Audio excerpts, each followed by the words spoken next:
All right, everyone. This is Ladies' Night, and let's get on onto our topic, our series. Let's talk about sex series. So the first thing we're going to talk about. This is our warm up as we lead in. We're going to be talking about the six insecurities, six male insecurities that women don't care about. All right. So while I'm setting up, Veronica, Avana, have y'all had to deal with anyone y'all dating with, going out with, um, insecurities? Okay.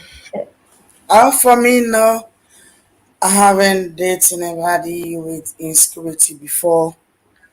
But I've heard other people they've been saying that they have some men who have insecurities in their relationship or in their dating.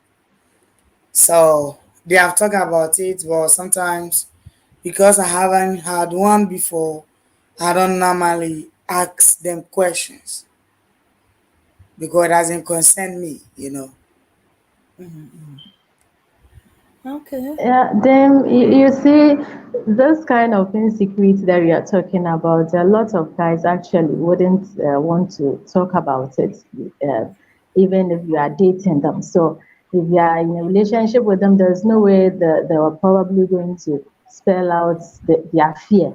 But there are instances that when the relationship collapses, that's when you get to hear a lot of things, and sometimes this insecurity will be the reason why the relationship didn't work out. So personally, I haven't had such an experience, but from friends and other stories on Facebook and other social media, we get to hear a lot of insecurities that is being talked about by um, men and most especially females. Okay.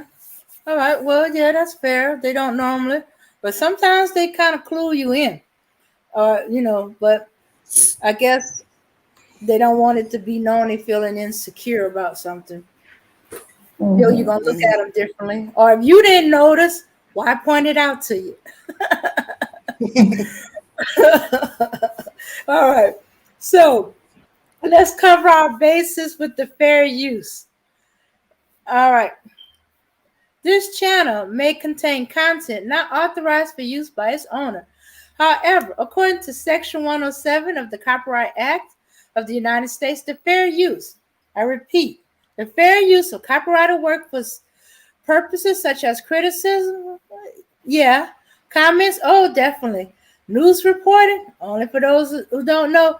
Teaching, I'm hoping we're going to learn something new today. Scholarship or research is not an infringement of copyright. All right. Thanks for our strong people coming in.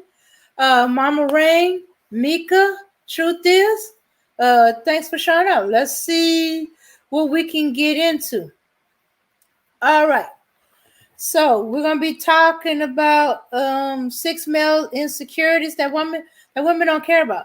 A lot of time the things that we hear of that they are insecure about, we don't care about. It's not something that would make us not go with you. There got to be something more than just these things. So let's start off with our first one. Okay, let's get it Okay. started. Here we go. So everyone's insecure, and insecurities can make you look, sound, and just generally seem like a really like someone you're not, but you can't help it. I, for instance, have a few insecurities I'd rather not mention on this video. But yeah, I mean, totally, everybody's got it. And it's no surprise that a lot of men have insecurities as well. Today, I'm going to be highlighting, in my opinion, after talking to quite a number of male friends and colleagues, the top six insecurities that men have. And I'll be telling you why they actually Shouldn't be because the women don't actually care.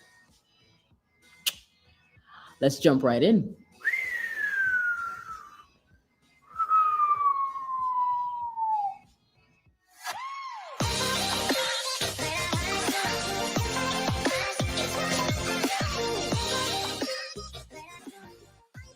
Welcome back. My name is Jessica. So, if you hear a bit of a sound in the background, forgive me. I have a church in my neighborhood, and they decided for some reason to come out on a weekday and do whatever it is they're doing there. So, a bit of that church noise may be trickling into the microphone, but I hope that you can forgive me because the conversation is actually going to be worth your time. Okay, great. So, top 6 insecurities that men have that actually do not matter when it comes to women.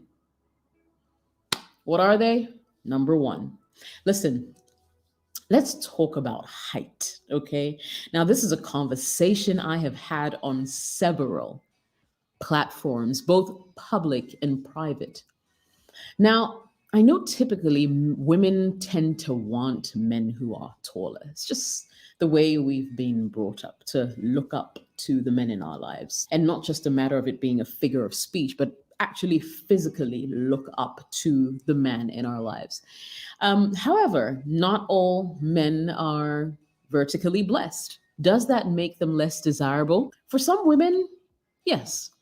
But trust me, there are a lot more things that come to play, like the woman's age, the woman's personality, the woman's dreams and aspirations, for instance. Now, let me break this down.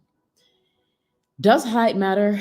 Yes, it does. But in the grand scheme of things, when it comes to actually landing you a decent partner, I would say no. I think height generally impacts first impressions, but things quickly turn around for this guy if he has other positive traits that he has to show. And I know that it can be a little heartbreaking for guys or for men who are vertically challenged, so to speak, not too tall. And usually their love interests are either the same height or even maybe slightly taller than them. And of course, I don't blame you guys for feeling that way because a lot of women tend to say, I mean, when you ask an average woman on the street, who is your ideal man in terms of physical characteristics, chances are the first thing she will say is he has to be tall, tall, tall, tall, dark and handsome. Well, then again, depends on your race, and that kind of thing. But yeah, tall is usually the very first criteria. Doesn't mean that all these rich, not so tall men have something, know something that we are probably oblivious to. There might be something going there. Yes, height, like I said, may impact first impressions, but at the end of the day, does it really matter? You could be taller in other departments, and boy, I think that brings a lot more to the table than height ever will. Catch my drift. Let's talk about.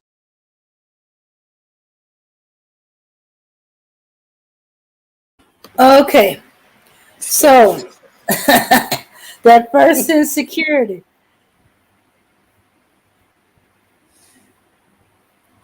Okay, for me, I don't think that should matters if the guy is tall or not. Because if you're talking about a tall guy, or only thing that you need about tall, tall, tall, what if he comes and he's tall and he's not handsome? So I don't think we should matter or we should think about tallest or person who being tall should be the thing that we're looking for. If the person is not tall and he have a nice handsome body, I think that is good. If it is tall and he has ugly face and you like it, fine. But if we're doing discrimination, when we say, okay, I like somebody who is tall, I like somebody who have the the 6 pack or seven the nice body. Who should take the one who is not tall? Hmm. Well, Well, who should take the one who is not tall? Actually, it has to do with the preferences of every individual. For instance, if you are a tall person, you wouldn't like to go in for a short guy, and probably you'll be walking and it will be as if I don't know how to put it, but it's quite, weird that you are tall and your guy will be short or something like that. But the thing is, it depends on your own preference. For me, if you want to go that way, fine. But for some of us, the height really matters. The height really matters, of course, because you can't be tall and your man will be short.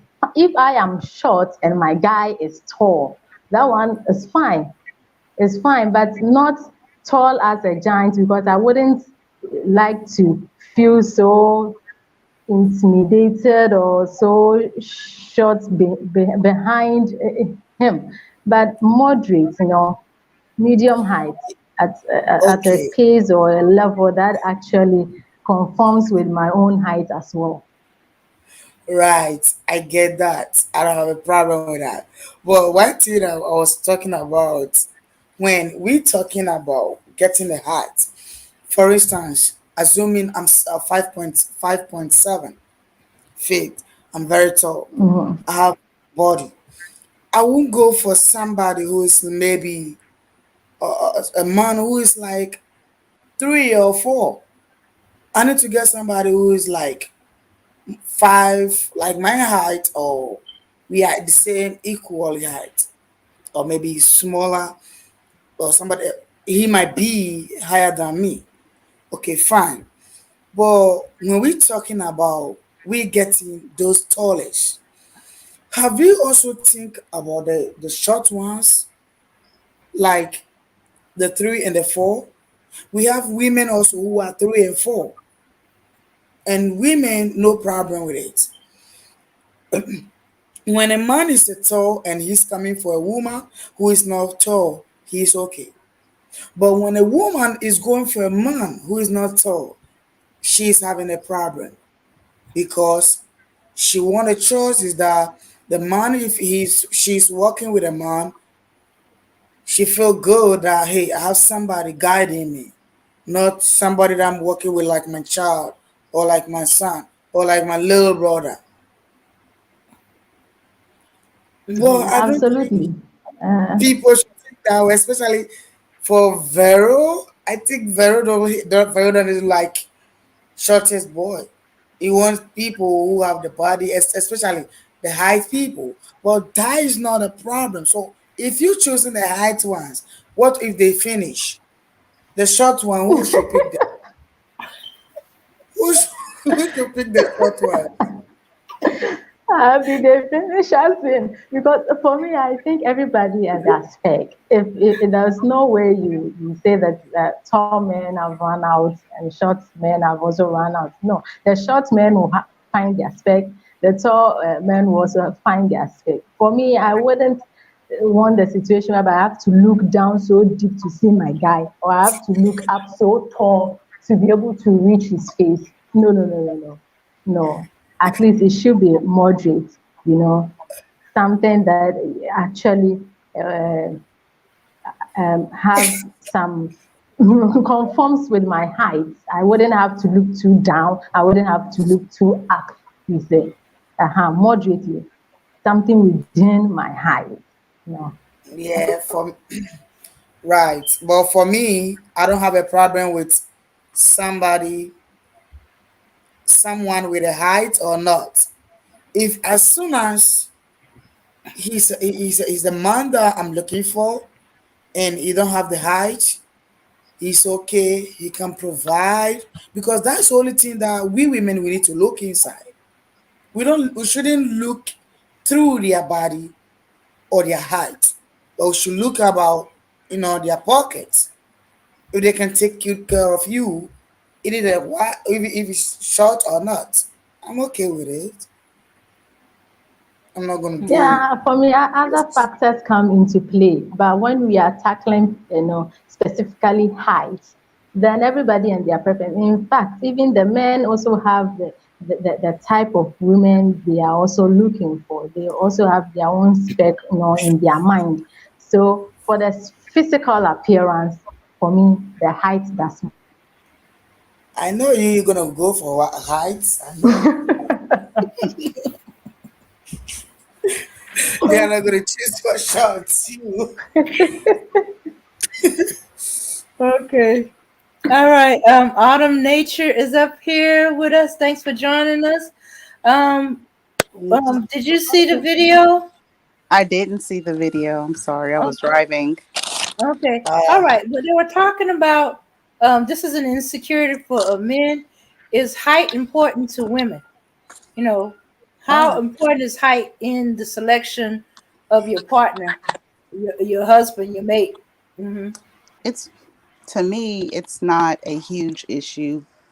Ideally, I would like someone taller than me. I'm 5'1". Hmm. So, I would want someone taller than me. But, he doesn't got to be he doesn't necessarily have to be 6 foot or anything like that, but I definitely would prefer someone taller than me. So I don't think that it's a huge issue in for me because I'm just really short. Yeah. Yeah. And that's always been what I always thought. These guys that are complaining about women always want the tall guy, which I take to mean taller than him. I said no. Just look for the woman that's shorter than you. A majority of the women Exactly. looking for a guy that's just a little bit taller than her. I Mhm. know a guy that's 5 foot even. He's married happily to a woman who's about 4'6", 4'7" tops, Yep. and they I've seen happy. short men. I've seen short men married to tall women. So, you Hmm. know, Yeah, yeah. yeah, I have seen that. Oh, go Yeah. ahead. Sorry. No, I was just saying I've seen that too. So, yeah. Hmm. Hmm. Yeah. Right. So, Yeah, I see a lot of short women. For me, I don't have a problem when I see a short women and they marry to a tall guys. That is very good because when they give birth, or their children is going to balance. So I don't have problem with that. But somebody like 5.7 feet, a woman 5.7 feet going for maybe a 6 feet or 7 feet tall man. That's my problem. Is that you know that one is not going to be, your children are going to be tall, tall, tall, and the short ones that they are coming. So for me, if a woman is higher, he have a height, he's tall, she's tall, she need to go for a man who is shorter. And if a man is short, he mhm, needs to go for a woman who is tall. And if a woman is short, he need to go for a man who is tall. Because that was going to balance, you Yeah, I see know. what you mean. I, I think mm, that is true too. That's ideally, yeah. Yep, that definitely will work. Um, I think that people, I think it's more of a man's, well, of course, a man's big insecurity amongst other men. They may feel like that they aren't manly enough because they're not, over 6 foot. I personally think that when a man reaches 6 foot, he's comfortable with his height. Like it's not an issue, even if someone is like 6'2", 6'1", 6'4". As long as he's 6 foot, he's good. And I Yeah, only hear issues with men who, either 5'7", 5'8", 5'9". mhm, They have this little insecurity, especially, of course, shorter men. But, you mhm. know, I just, I feel that it's basically to each their own.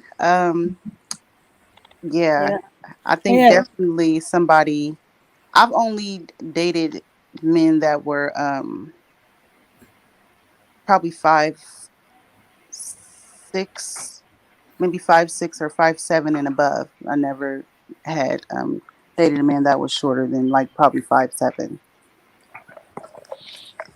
yeah, mm-hmm. yeah. Yeah, so some But people if actually I like think to. if a Oh, I'm sorry. Go ahead.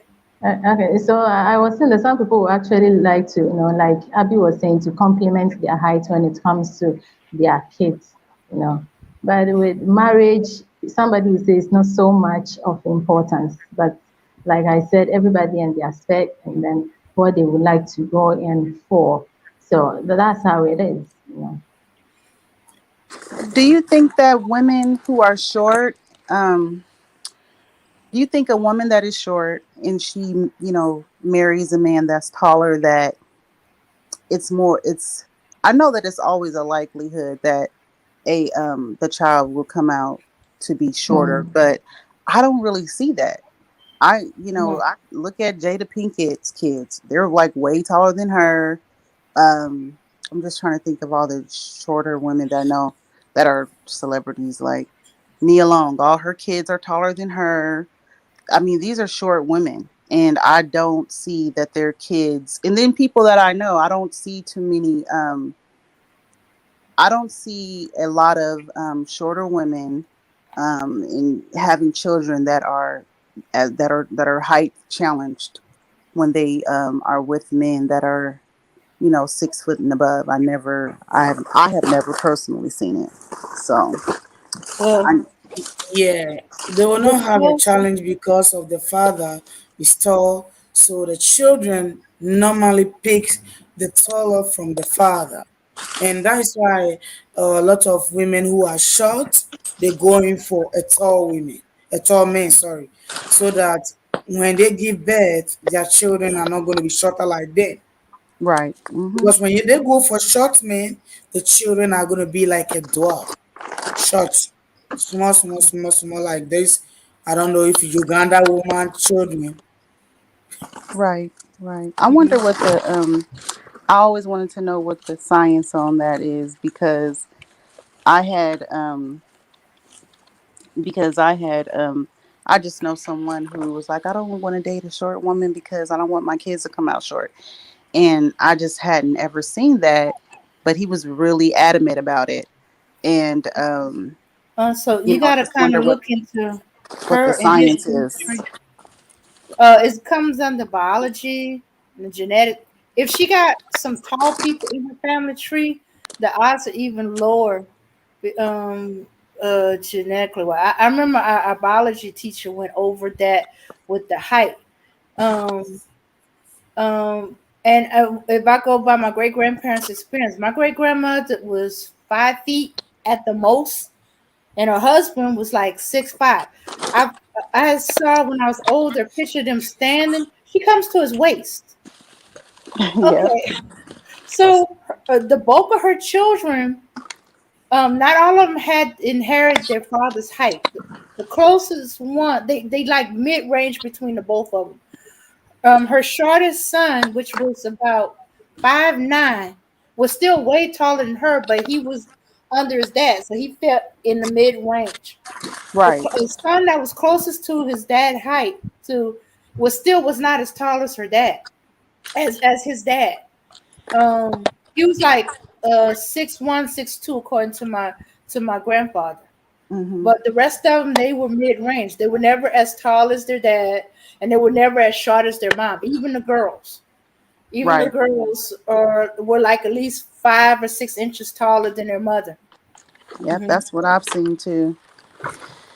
Yep. Hmm. Yeah, the same thing to me because my dad is very tall and my mom is not that tall. She's very short. And we the children we pick our dad. We all have height. We all have the height like the way my dad is having. So that's why I choose to be like, okay, if I'm tall, I'm gonna date somebody who is not tall, so that is gonna match. I'm not gonna date a tall guy like my height. No, no, no. So, Hmm. Yeah. I So think ideally the people proverb. think that taller. Me Mhm. personally, I think that ideally taller people are I don't know, I guess, just for lack of a better word, just the most desirable as far as, you know, um just first look, like Everybody you. wants that height. Yeah, just height. I mean, The I always wanted to be like 5'5", but I'm 5'1", so but you do know nothing about it. sometimes, yeah, sorry. Sometimes not by the height alone that women are looking for. Sometimes Mhm. because if they see tall men, they have a sexy body, and they have these so-called six packs, and women love that. Women Yeah. love when their man have this lovely six-pack body. So that's everybody running. I love tall guy. I love tall guy. Yeah. If that person is not having a six-pack, you see, there will be a problem. I've seen So shorter it's not men only with the height, but the six pack too. I've seen Yes. shorter men with nice bodies. I remember that Mm-hmm. movie Love Jones and Yeah. Lorenz Tate, Mhm. and then what's his name? Gosh, in The Best Man. What was his Tay Diggs? Those are shorter men, and they had nice physiques. So Really, but really ideally, yeah, definitely women prefer the and taller men are more ideal. okay, and Tommy Davis from In Living Color. Tommy, oh, Um, he's so I couldn't skinny. wait for him to take his shirt off because he had a nice physique. I've never Uh-huh. seen that before. I mean, I know who Oh, he is, but I just never seen him. I never seen his physique. His physique, never have. I always looked at him as just being really skinny. hmm, You got to yeah. tell me what movie. Okay. I think Yeah. you can take a look at Booty Call. I think he was shirtless then. Hmm. Um, I know there's a couple of scenes in The Living Color. When he was on the Wayne um variety show, comedy show, where he was shirtless. Hmm. Okay. Yeah, and sometimes there's some of them will surprise you, like the comedian Kevin Hart. Oh, I was yeah. surprised. He had a Oh, nice yeah. physique. I forgot about him. Yeah, he did. But He when does. you look at him and think of, you think, oh, he's gonna be goofy. There's no way he's in shape, and Yeah. he's got good physique. But this is the interesting part. Okay, like as I said, my family, my uncle, who's my mom's younger brother, not the youngest, but the younger brother, he was short. He's like the only short one at five. Although most people don't consider 5'10". Well, he was 5'9" for the longest, but about 5'9", 5'10" as short. But when you come from a family that's 6 feet, 6'1", your little brother 6'1", and you 6'5" and stuff like that, that's short. But this is the interesting part. He got more women. He was able to get more women than the taller relatives. They look up to him as far as getting, and he don't be trying. He just be his nice, polite, charming self. In fact, one of his women had to ask us. She couldn't tell if he was being flirty or was this just normal. And I was like, no, no, that's him just being polite. I said, So, where are you from where you confuse politeness with flirting?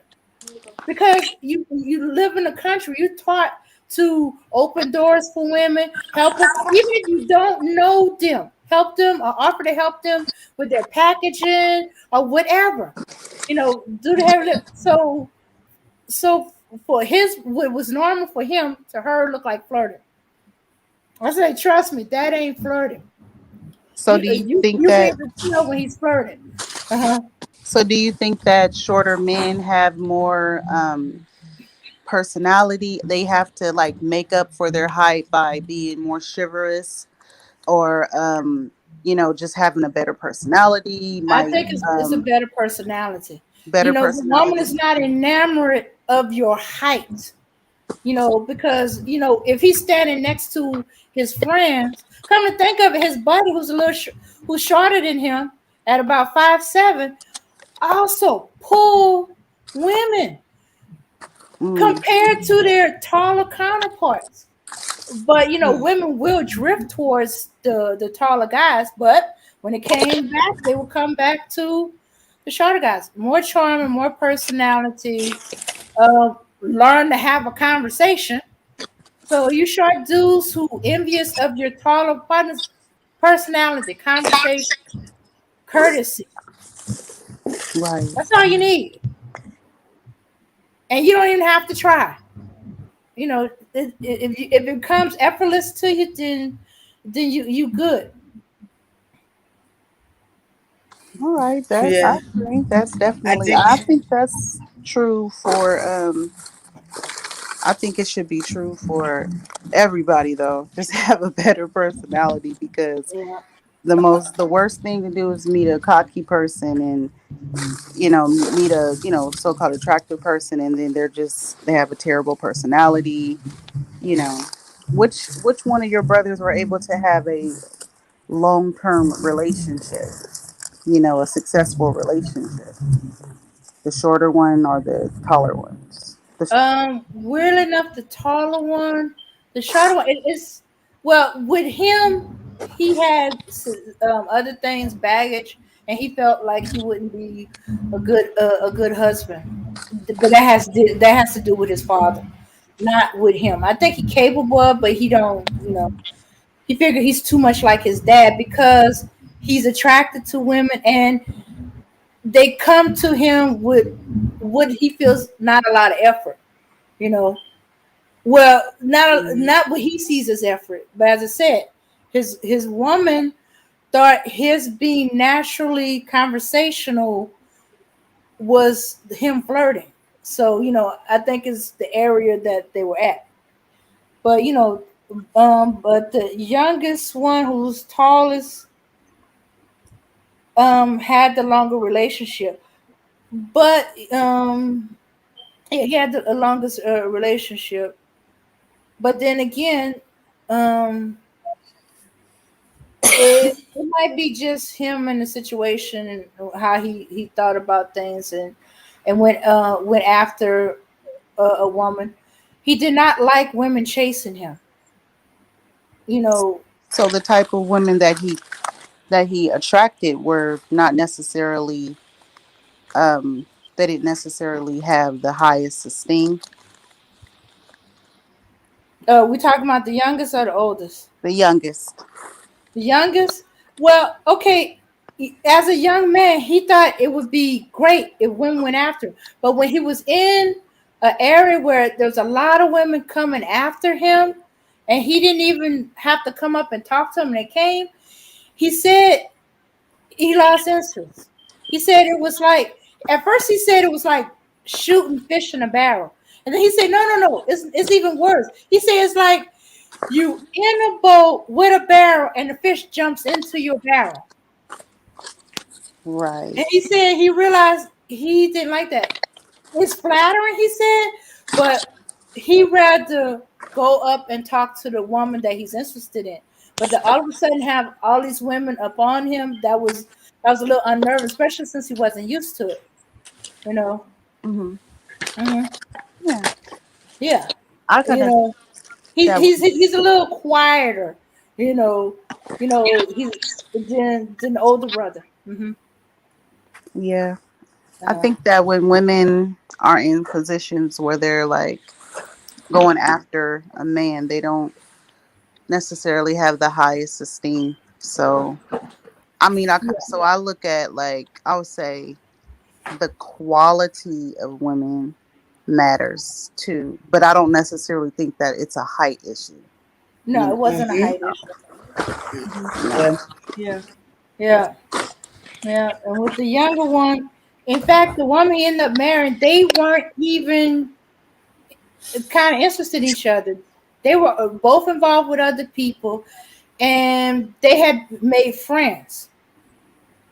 And sometime further down the line, years later, they become engaged and married. But initially, when they met, they were just acquaintances. Then they were friends, and that's it. They weren't trying to date each other because they were involved with other people. But sometimes that's how it goes. All right. yeah. Let's continue the video and see what Yeah. is gonna happen. All right. Here's the next one. Yeah.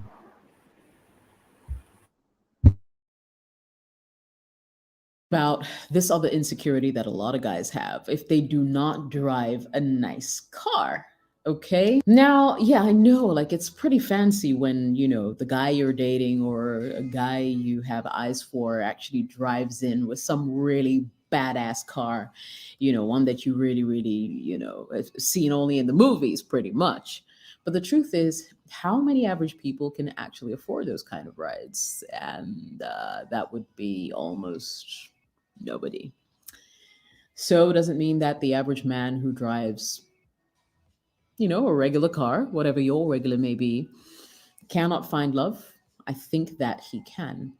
Now, the actual truth of the matter is this: I tend to believe that the whole driving nice cars thing is more of a status symbol for men. It's more for men than for women. It's like for your own ego, if you drive a nice car and you drive up to this event where all your friends are going to be there, step out of your car, that's a badass social statement right there. And I feel like a lot of men actually try to sort of live up to that standard and that whole thing that if you drive a nice car, then it's obvious that you are successful, right? For the most part, I believe it's an ego thing. And a lot of women don't really care. What is the true functionality of a car? Is to get you from point A to point B. Trust me, I have gone on dates where I have a nicer car than the guy who picked me up. But did it take anything away from the date? Did it take his respect away from him? The answer is no, because I thoroughly enjoyed those dates and I thought that the guys were, awesome in their own capacities. So if you meet a woman who is being so superficial and looking at, the kind of car you drive to sort of come to a decision about you, then she's not a woman you want to be with anyway. So let's squash that completely. Bold.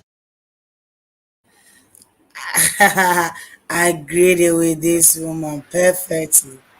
Yeah, because if you're going for a car, or you're a woman and you just meet a guy who you thinking that this guy need to drive a Porsche car or a car that you don't even hear the name before. That doesn't mean that you're kind of a woman that a guy needs to be with, because if that car is not there, you're gonna run away. You're gonna leave. You're not gonna date him anymore because you go in for the car and the car is no more there. You did not go in for the body or for what the guy is gonna do in future to get you married. But you went in straight because he have maybe 4x4, he have a Jeep, you know. And we have some kind of women who also drive a Porsche car and they don't even care. They're going for even a man who doesn't have nothing. So I don't think women should focus on those things. That is fancy thing. When you focus on it, I don't think I would tell a man not to get married with you or not to get a date with you, because you're just going to leave him in the middle of the road. If the car gets spoiled now and that man is not having that car, you're going to go away. You're not going to be with him. Yeah, I agree with her too. I learned a long time ago when I was well. I learned when I was right coming out of high school. I read this book called The Millionaire Next Door, and they said the average car of a millionaire is a Ford. It's an American car, GM. I believe GM is American, but they don't even drive these like super expensive cars and stuff like that. So I just learned that a long time ago. And then also, when I got my first vehicle, when I had a car payment, that takes that told me a lot too. And a lot of people have really nice cars, but they have really heavy car payments. And that's something to consider too. Just having your car paid off is a big accomplishment. It's big, and that's what I always kind of. I'm not really into the car. Like if I see a guy with a super expensive car, I'm you look depending on what the car is. But like if it's a super a Porsche or something like that, I kind of think that people who, especially a newer model Porsche or something like that. Yeah, he probably has a car payment. He's probably leased it. It might be, might he might own it, but I'm just not impressed with the whole car things because I just kind of look at it realistically. Like, you have a big car payment that's just going to take away from you being able to put down on a home, or what I mean. Just it's just not a big issue to me. I definitely don't want to be. I wouldn't be in. I wouldn't necessarily uh like to date someone with a car that has obviously has problems and issues, because that says a lot too. Yeah, However, because I did meet somebody um who was driving a I think it was like an Infinity, and it had a dent in it, and it was pronounced a big dent. Then it turned out that his business was buying cars and fixing them up and selling it. So you know what I mean. There's a whole lot of different scenarios, but necessarily me, I don't. The car is not a huge issue for me. yeah, because what of this guy is the car that he's driving is a rental car. That is not his personal car. He just showed up, rent, and then flies with the car. So you may think it that, oh, this guy have a car, it belongs to him. Not knowing it's not for him. If for somebody's car that he went and rent, or maybe one of his friends' car that he's flexing with it. So if you focus in car, you're gonna cry in the middle of if the car is not there. So I'm not going for that man. I agree with you, Abby. So for me, car, of course, if you have it, it's a plus, but it shouldn't be something that is a necessity. No, you do, especially when the person is actually not having a house or a place that you could actually lay your head when it comes to you getting married and you are going in for a car. For me, you should set the priorities right. If you have a house, you have a car, you have everything, it's a plus, but the car shouldn't be a must that you should have, you know. For me, I wouldn't go in for that. If you have it, it's a plus. If not, other qualities and other factors come into play for me to agree to be with you. Yeah, totally agree. Okay. Yeah, we agree that it's not a thing that would attract. It's just a vehicle. As long as it gets you from one end to the other, um, and not to mention if it's a really expensive vehicle, you wondering how's he able to make payments. As because you're not going to just stop at the vehicle. You're going to find out how they are, and if it seems like a bulk of their money is going to the vehicle, then then it's then he's not financially uh uh smart. Yeah. Okay. Yeah. So Let's your continue to see financial what's gonna stability happen. comes in.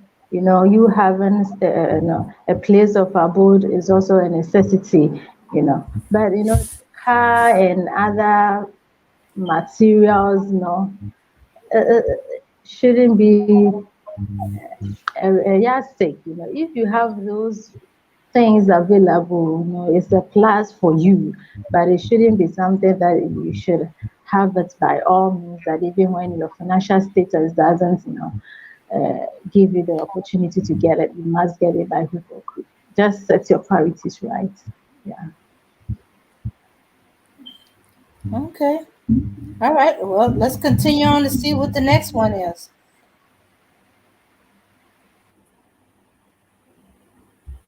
Completely. Bald heads. Ooh, bald heads. Now, I've seen a lot of guys go through emotional torture, so to speak, the moment they begin to realize that they have a receding hairline. Oh, like the reactions, and I've realized that a lot of men now tend to shave it all off. So, once they begin to see bald patches in their heads and whatnot, they just shave it all off. Here's the interesting thing: bald men sort of have a lot more dominance than men with full hair. And I don't say that in a like bad, condescending way. I'm just saying that because they feel like they have no hair, a lot of them tend to, from where I sit anyway, a lot of them tend to um, compensate in other aspects of their lives. Think about it though. What are we going to be doing with your hair? Yeah, run your hands through his hair. I mean, if you're marrying an African man, chances are you can't really run your hands in his hair. And there's nothing like having a bald head and just rubbing it. So yeah, I think bald men actually have like one up on men with full hair. I Let me know what you guys think, honestly. I mean, this is like um a controversial one. But yeah, I don't think that you guys need to worry a lot about whether you have a receding hairline or not. Bold is the new sexy, they say. Believe it. All right, now let's. Oh, this part is so You know, funny. this particular issue is a very controversial one. You know, some ladies would like to go this way. Either you rub your hand on it or you run your hand through it. So is it a bald head or a bald head or you like the hair? It's actually a controversial thing. But if you have if you have a bald head, what's the no? There's nothing Okay, wrong that with means it. you're not gonna feel the hair. Yeah, You're not some gonna feel people the will actually love to rub their hands on it, when in the middle of you know what I'm talking about. Somebody will just love to rub the hand on it, give it a slight, tap on it, and something like that. But others would like to be running their hands through the hair and pulling out. So it's actually what you want. But for me, the body hair, oh, it's cool. Intermittently, you can just yeah, be slapping it small, small, small, small for fun. yeah, I agree But with there's you, but nothing wrong with the ball here. women, yeah, I agree with you, but women always love to play with the hair, especially when they are in bed with their man. They love to tie the hair, playing with it. Especially women tell men that I want you to do even the dreadlocks so that I can hold it and then just be pulling it up and down because of the hair. So if this guy doesn't have a hair, they will not go for it because they don't have anything to play with. But for me, I'm not gonna have a problem if you don't have a hair. If you are empty and there's nothing on your head, I'm okay with it. As soon as you are the one of my taste, my choice, I'm done. I'm gonna go with you. I'm not gonna do like, oh, you don't have it, so I can date you or I can be with you. That is the main problem. And I don't think women should think that way. If the guy is having a hair, fine. If he doesn't, just take it. Maybe if he have this hair, he's not gonna love you like the way he's supposed to love you. But now that he's not having, he's gonna love you. I definitely think that me personally, men who have long hair, I'm not attracted to them. I think that to me is feminine, and I've always thought that. I just never, even little boys who grow their hair, I just kind of, I don't think that men should have long hair. That's just me, my personal thing. So I wouldn't necessarily feel comfortable dating a man with long hair just because the upkeep with long hair, it just, to me, it seems like it's, to me, it just seems like that's something that a woman should be concerned with, the upkeeping and maintenance of maintaining long hair. As far as a man just having, a low cut or, little locks or something like that, I I don't necessarily have a problem with that. Bald heads always bald head, or a short haircut, that's fine. But I think that when a man does start to lose hair and their hairline recedes, it does makes them look older, but Mm, I think that it's more of a personal issue to than so what a woman prefers. However, I don't know. I think that when a man starts to bald in certain places, the top or his hairline starts to recede, it does give them the it does let you know that the person is getting older, and a lot of people kind of, I think that men have a issue with that. They think that they're going to be young forever, and so do women too. But they, I don't think that women tend to have that same issue that men do. I don't personally think that women's hair starts to fall out. Our hair starts to get gray, and then the same feelings that they have about their hair receding, I would say that those are the same type of sentiments that we have when our hair starts turning gray as we get older. But I like bald heads, a little bit of hair, low cut hair, but long hair, I'm not. That's not my thing. I just have never been attracted to men with longer hair. yeah, right. Yeah. Yeah, but the chat to, what do you think about? I think the chat have to give us their opinion on it. We having a discussion over here, and we need some of your opinion to in the chat. Then we can read. Absolutely. They should come in and let us hear what they have to say. But for me, the bald hair, I don't have a problem with it. And then with men with long hair, that one I have a problem. Keep it short and neat. And even the head also has to do with the beard and the stuff. I wouldn't go in for long grown beard. No, that playing with it that Abby you were talking about, it is the mindset. You can also play with the bald hair. It depends. So for me, if your hair is low cut, the beard, also trimmed well, neat and clean, that's it. Some men even don't even know how to keep their beard and their hair clean and all that. So for me, not to deal with that kind of keep it short and those that. If it's bald, fine. I wouldn't have a problem with it. Mm. Mm. Okay. Well, okay.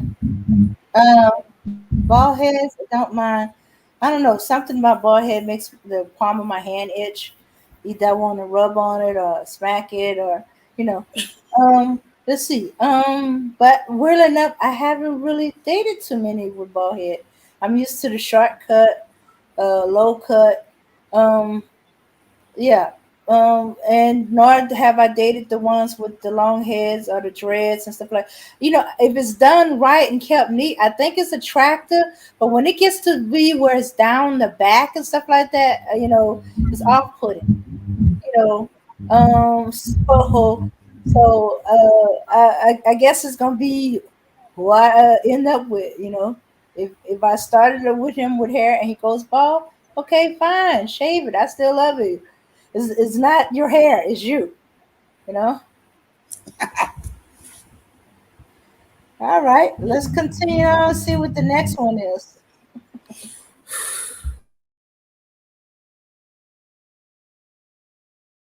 All right, now let's address the elephant in the room. Number four, let's address the elephant in the room. Does size matter? Does the size of your penis actually matter? I've spoken to quite a number of women, and you would, I don't know if you'd believe me, but a lot of them say no. Yes, if you have big junk in your trunk, it's kind of exciting to know that, like, ooh, this guy is packing.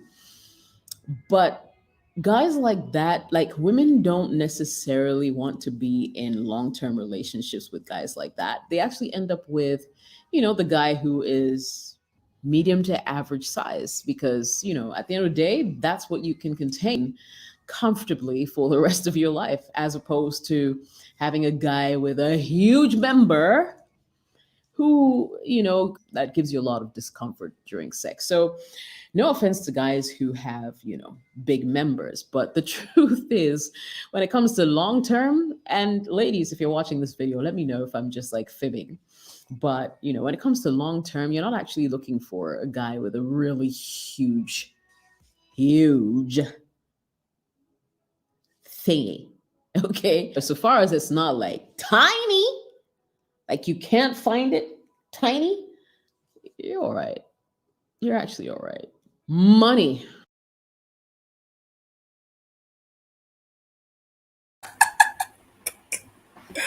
Why will you go for? Why will you go for? See, okay, right. I agree with her. Okay, ladies been going for a long time in the trunk. But let me ask if you are a lady or you are just a lady coming up and you met a guy who don't have a long time in the trunk. Because you haven't met any guy before, you're gonna feel comfortable with it. But if you have changed or you have dated before, you're not gonna feel comfortable because the first guy that you met was having a long time. And the one that now you're going for is not having, so you're gonna have a problem. But if the one that you met is the same guy you're moving with, there will not be a problem. You're gonna feel it and enjoy it. Because the tiny is the one who I would say which break your virginity so you don't have a problem. But if you have changed a guy, you have seen different type of guys, you're gonna do a discrimination about their thing in the trunk. I agree with her too. I could not be with someone who had a huge member. It is extremely uncomfortable, and so that wouldn't be nothing that I would want to be involved in, and prefer average.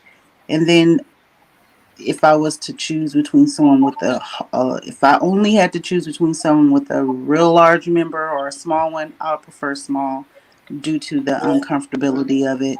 Because that she's absolutely right. that that is it's extremely uncomfortable to me. So I just don't. I would yeah, prefer average, but definitely nothing huge. yeah, Yeah, for me, I think that the satisfaction comes in there. It's not about the size of it. If the person can't get you so satisfied, then why waste time, around it? So I think it's the satisfaction because some people have the huge, and others have it huge and long, yet they can't hit the spot that actually uh, simulate and you the woman also feel satisfied, in that case that it does matter.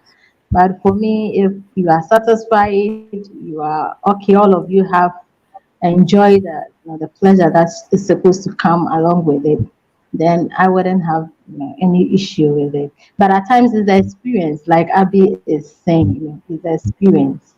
If you have changed men constantly and you've come into contact with different sizes, that's where you get to kind of have a specific size that you are going in for. Other than that, if you are satisfied, then what else? Right. Because if the beginning you get a man who having the short waisting is smaller, you go with it, you're not gonna have a mind change that need a long term. And if you that get it in the beginning long and you change it, you go for short, you're gonna definitely have a problem because you are not going to get this the feeling that you were getting from the long because the long have to go all the way straight. Maybe the short one have been in the middle without having you comfortable, without making you feel how you're supposed to feel. What you're going to run or you're going to fight with a guy because he cannot let you feel as a woman. But not like that. It's the beginning how you choose to date or how do you choose to exchange men. That is the problem you're facing. So you're gonna do a discrimination, say, oh, I don't like short guy, I don't like short and I like long and big and thick, which and long and thick and big, always you're gonna scream. Everybody will be hearing you scream, shouting, crying because you cannot take it. So for me, I'm not going for that one. I'll go for the one which I feel I'm gonna have comfortable with it. Make sure I feel good, you know. Well, Yeah, yeah, but you see, actually, like what she was saying, it shouldn't be something that is like, you can't actually see it. You can't actually see it, But like you are saying, it's the experience over time. It's the experience over time. If you are exposed to different sizes, that's where you have the problem. But at least it should be of moderate size that you are actually comfortable with, because nowadays now there are a lot of medicines around that some guys are using to enlarge and extend and those stuff. I think it is not necessary because you actually meet somebody who will also be comfortable with it, because those medicines I'm told have long term effects on them. So as you are talking of the size, let's also talk about the medicines they've been using.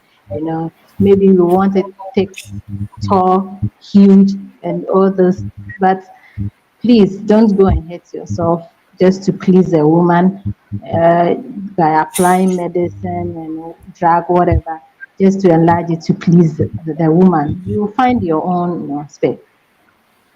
You are right. But the medication that you're talking about is being used by Africans because we are the people who have the heads.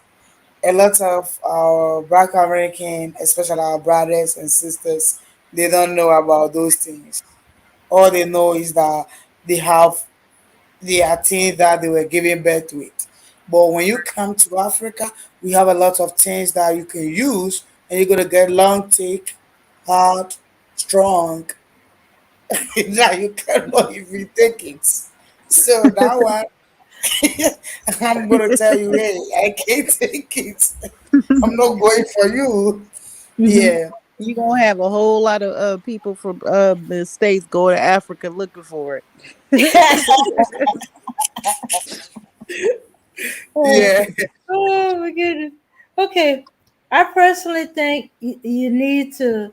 The guy needs to learn how to work with what he got. I know a guy that was average, uh, painful experience. Didn't really know how to do anything. I didn't know how to tell him. You know, I don't. He had more experience than me, but I was new, so I didn't know how to tell him. I just knew I wanted him to stop doing what he was doing. Had a guy who was a little bit above average, except his circumference was bigger. Took me a while to get comfortable with him. He was what they would say killing my walls. He wasn't going overly deep. It's just that he was killing my walls. So That's uncomfortable. I'm good. okay, the next guy was longer. He was getting into the big range. but he was slimmer, and he know how to work with. And he didn't concentrate on just his private. He went into sit on face, as we're gonna see a lady I got up there. He went to work, so to say. He wasn't just using what his daddy gave him. Yeah, And well, last guy, if I had saw him clearly before we done anything, he wouldn't have got near me. He was like, "Ooh, scary, scary, scary," but he knew how to work with what he had, so it was not uncomfortable for me, you know. And he didn't try to punch through right away. He eased me into girl, it. that's too much. That sounds like a full-time job. Yeah, Yeah. but it was kind of fun to Exactly. me. But he was putting in all that work. He knew what he had. He knew that not every woman was comfortable Right. with So they that. know that I would Mhm, think that it would be, they would have those experiences. No woman want that. mm, I'm good. mhm. Yeah. So Oh yeah. Yeah. But as I that said, you hurts. gotta learn how to work with what you got. He wasn't always he was always big, but he didn't always know. He had to learn. And same thing with all the other guys. The first guy was average, but he didn't know what he was doing. He was hurting me. He know how to make it any better. All I know was he only got it that one time. I nope, nope, nope. You're not getting near me ever, ever again. You can teach But a then man again, how I to. didn't go from him to the big guy all at once. Each one of my guys were a little bit bigger or a little bit different. Um, yeah, Mm-mm. They all of them don't know what they doing. You definitely have to yeah. So coach if I them had a through chance it. for all of them didn't know what they were doing, uh, no. But I wouldn't be practicing on no one huge. Heck Mhm. no. Yeah, yeah. I don't. I'm not. I Yeah. don't No, go no, looking no, for. no, I don't no. go looking for no guy who's huge, who got Heck no. loads of junk in his trunk. Well, I'm used to hearing junk referring to a woman's behind. But either way, don't go looking for the big package dude. He just Mm-mm. just Yeah. happened to meet, talk, conversate, click, and then eventually we got to that. But we were kind of what was happening was we were we were doing it, and I said, "Oh, good, you're all the way in." He said, "What? No, no, I'm not even halfway in." I'm like, "What? Whoa, stop! See, You're not that's too much. halfway." That's terrible. And I was like, "Whoa, back it up." Because I just feel, I I was just, like, "You all I can't see go is a any big deeper." stomach ache. My stomach hurts. Oh, it hurts. Well, That's I how I like would hurt, feel. but well, it been a while, so I was to me, I thought he was at the end. Well, he eventually, after after a few months and stuff like that, we finally hit the bottom and stuff See, like that. Every time we would go, I was like, "There's no more. We're gonna have to tie a scarf over. That's as far as you're gonna be able to go." It's like, okay. And then, while I'm in my enjoying moment and I lube up, no, I don't mean actually you, my body just lubed itself up. He slipped in through another. Hey, where did that space come from? That space wasn't there before. What did you open up in me?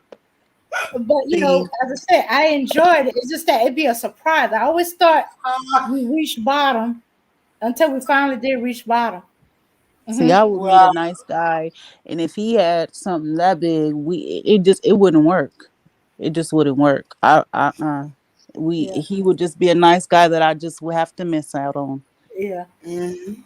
But because I enjoyed it with him and stuff like that, he made it very enjoyable. It was about me and then him, and he enjoyed turning me on and me getting off more than he did. Because I know a couple of times he didn't. He's like, "I'm okay, I'm good." Yeah, he When would I have really to turned it because on, the then I average did woman it.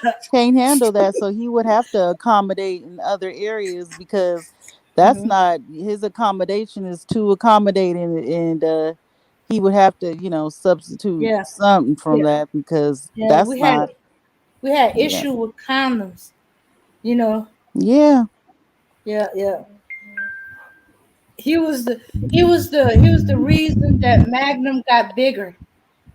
Oh, okay. Hmm. I was like, I said, this is a Magnum. He said it ain't gonna work. Wow. Uh huh. Mm-hmm. That sounds scary to me. Yeah, yeah, yeah. But as I said, guys need to learn to work with what they got. You don't have to be big. You don't have to be special size, extended size Magnum. No, you don't. You know. Um, but mainly it's a guy who interested in your pleasure because it takes us a lot longer and willing to um work to have us enjoy it. Well, I think the Enjoy us pre-sex enjoying is. them. I Hmm. think the when you're like flirting throughout the day and the foreplay, that's what makes the whole experience of sex enjoyable. That too is a big considerate. I mean, that definitely plays a part in it, and then you get to know the person that you're with, and learn each other, what you guys like. But that's it's not just the penetration. Hmm. Definitely, it's not. But um, I just can't be with no one who has a huge member. Yeah. Well, isn't And isn't I not think the some most of guys the time it's find not out. the length that gets you. It's the width. As I told you, an average guy, it was his circumference that was an issue for me. Well, then I Mm-hmm. couldn't even be with a man who had a long width and length. It cannot. It has to be average. I can't deal with that because I just feel pain. It just wouldn't even be comfortable to me at all. You're gonna scream me all the way. Heck yeah, screaming in pain, not in ecstasy, in Yeah. agony, not in ecstasy. Yeah, and then this huge thing that we are talking of, at times has a connection with the height that we talked about earlier. Sometimes you look at the person's height, the foot over there, you could, stare at the flap and tell the size Yeah, of the. height doesn't. Height. I don't think height makes a difference because Oh, that. oh yeah, I had to Some make do, it some different. don't. At times Veronica, mute yourself. We can't hear you. Veronica, you mute can't hear me. yourself. We can hear you. Okay. Okay, Veronica, you can talk now. So I was saying that the times that the height that we talked about earlier had something to do with the size of it. I don't know, but here in Africa, somebody will just look at a guy's foot and say, just look at my foot, and you could tell that the size over there could be something huge. At times you wouldn't know, but the discomfort in it is that you get to the room and you go like, wow. And if you are not careful, you even pretend to be sick. There are instances that some ladies will like, oh God, my head. No, it's not because they are sick, it's just the fact that they're afraid of. But just look at some of the tricks, and some people say the height do count, when it comes to the size of it. Yeah, especially with the tall guys who are very slim and skinny, especially the skinny people. I tell you, if you try those skinny people all the time, you're gonna run away. Because especially I'm talking about Africa here, but I don't know about America. The skinny people over here, you're gonna run away. If you're not lucky, you're gonna leave your slippers over there because They they can have a actually heavy load. they actually have the huge and the long, Yeah, I because they have couldn't the heavy load. go with a And skinny guy anyway. It's a skinny man. I can't feel. And I'm not a big woman, but skinny men that bothers me too. I just Well, kind some of feel of don't like let some of their skinniness fool you. I know some that they look skinny and slim, but there actually is a lot of muscle underneath there. If they work um, um, hard and labor, trust me, it's not um, just skinny. Not to mention, they eat like they hollow. I never seen they eat a some lot. people Yeah, with so I much know. food. I have a lot of male men in my family, and they're there's some of them are really slender.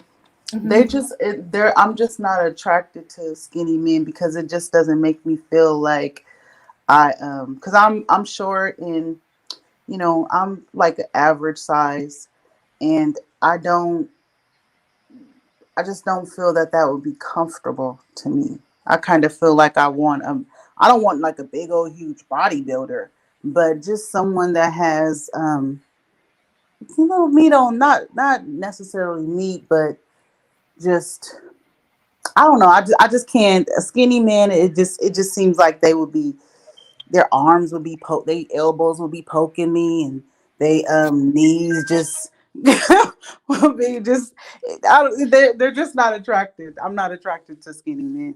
I'm just not. I don't think that they could protect me.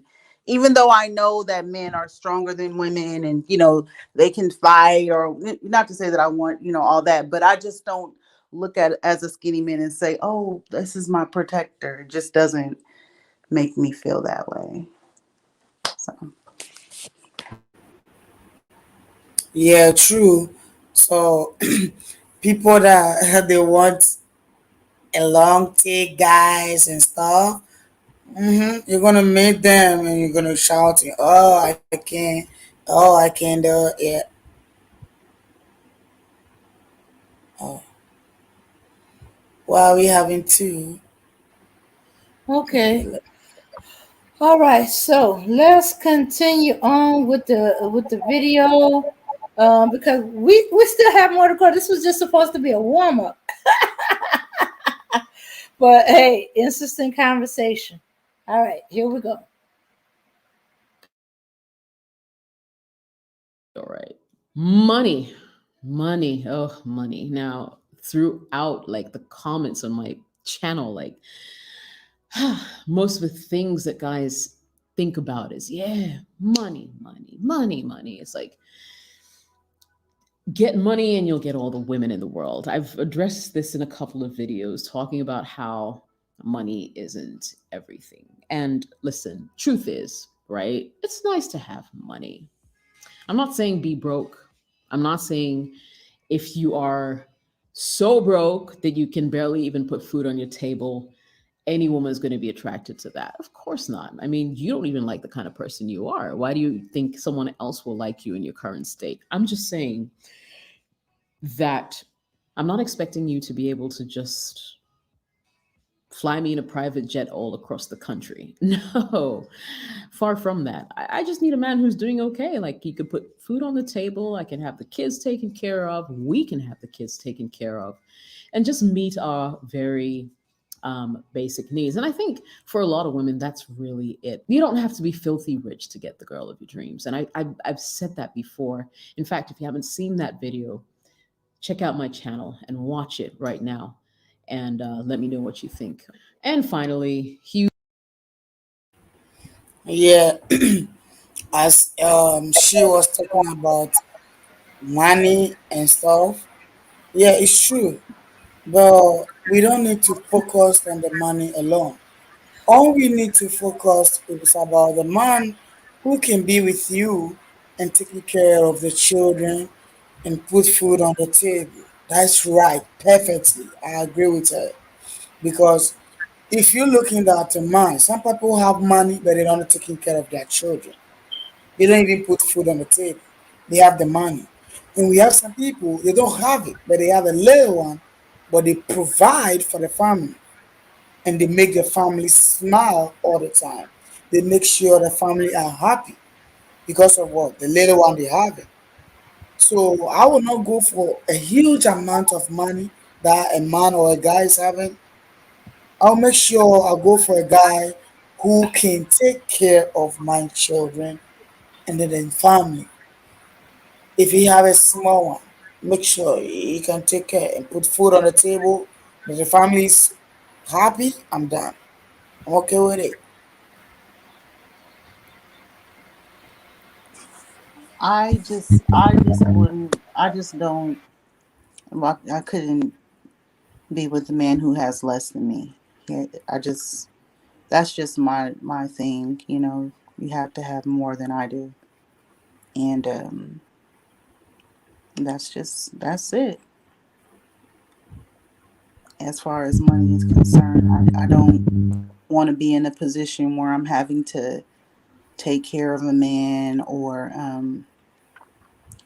fund our lifestyle or anything like that. He has to have more than I do. That's my qualification.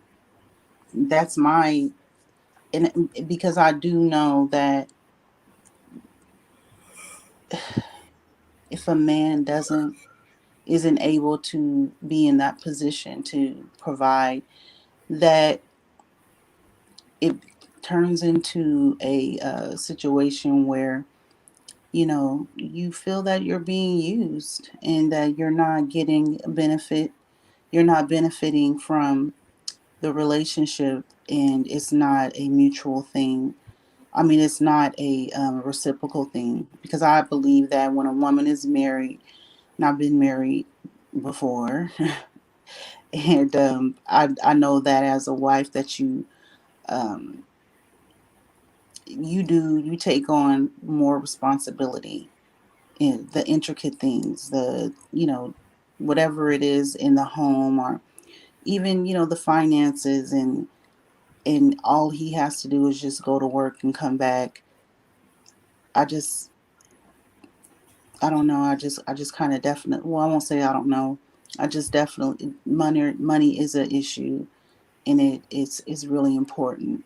And so I just would feel that if I am in a situation where I'm having to fund our lifestyle, I would not feel comfortable and confident in that relationship. So he just has to have more than I do. Yeah, and for me, one thing I always ask is the man responsible enough to take up other, family issues? Because you need, for you to be responsible, definitely you're going to need, some kind of financial stability. So you should have, you know, the means to be able to maintain and sustain the family when it comes to providing their needs and making the kids feel comfortable and having everything that they are supposed to have in order to make their life better. So one is not only about having the money, but being responsible, you know, to the family, So for me, money is necessary. It's a means because if you want to provide certain things for your family and you can't actually do it, it's quite painful. So though some people will say money is not that important, but for me it is because you need that resource, you need the means to be able to provide and sustain the family.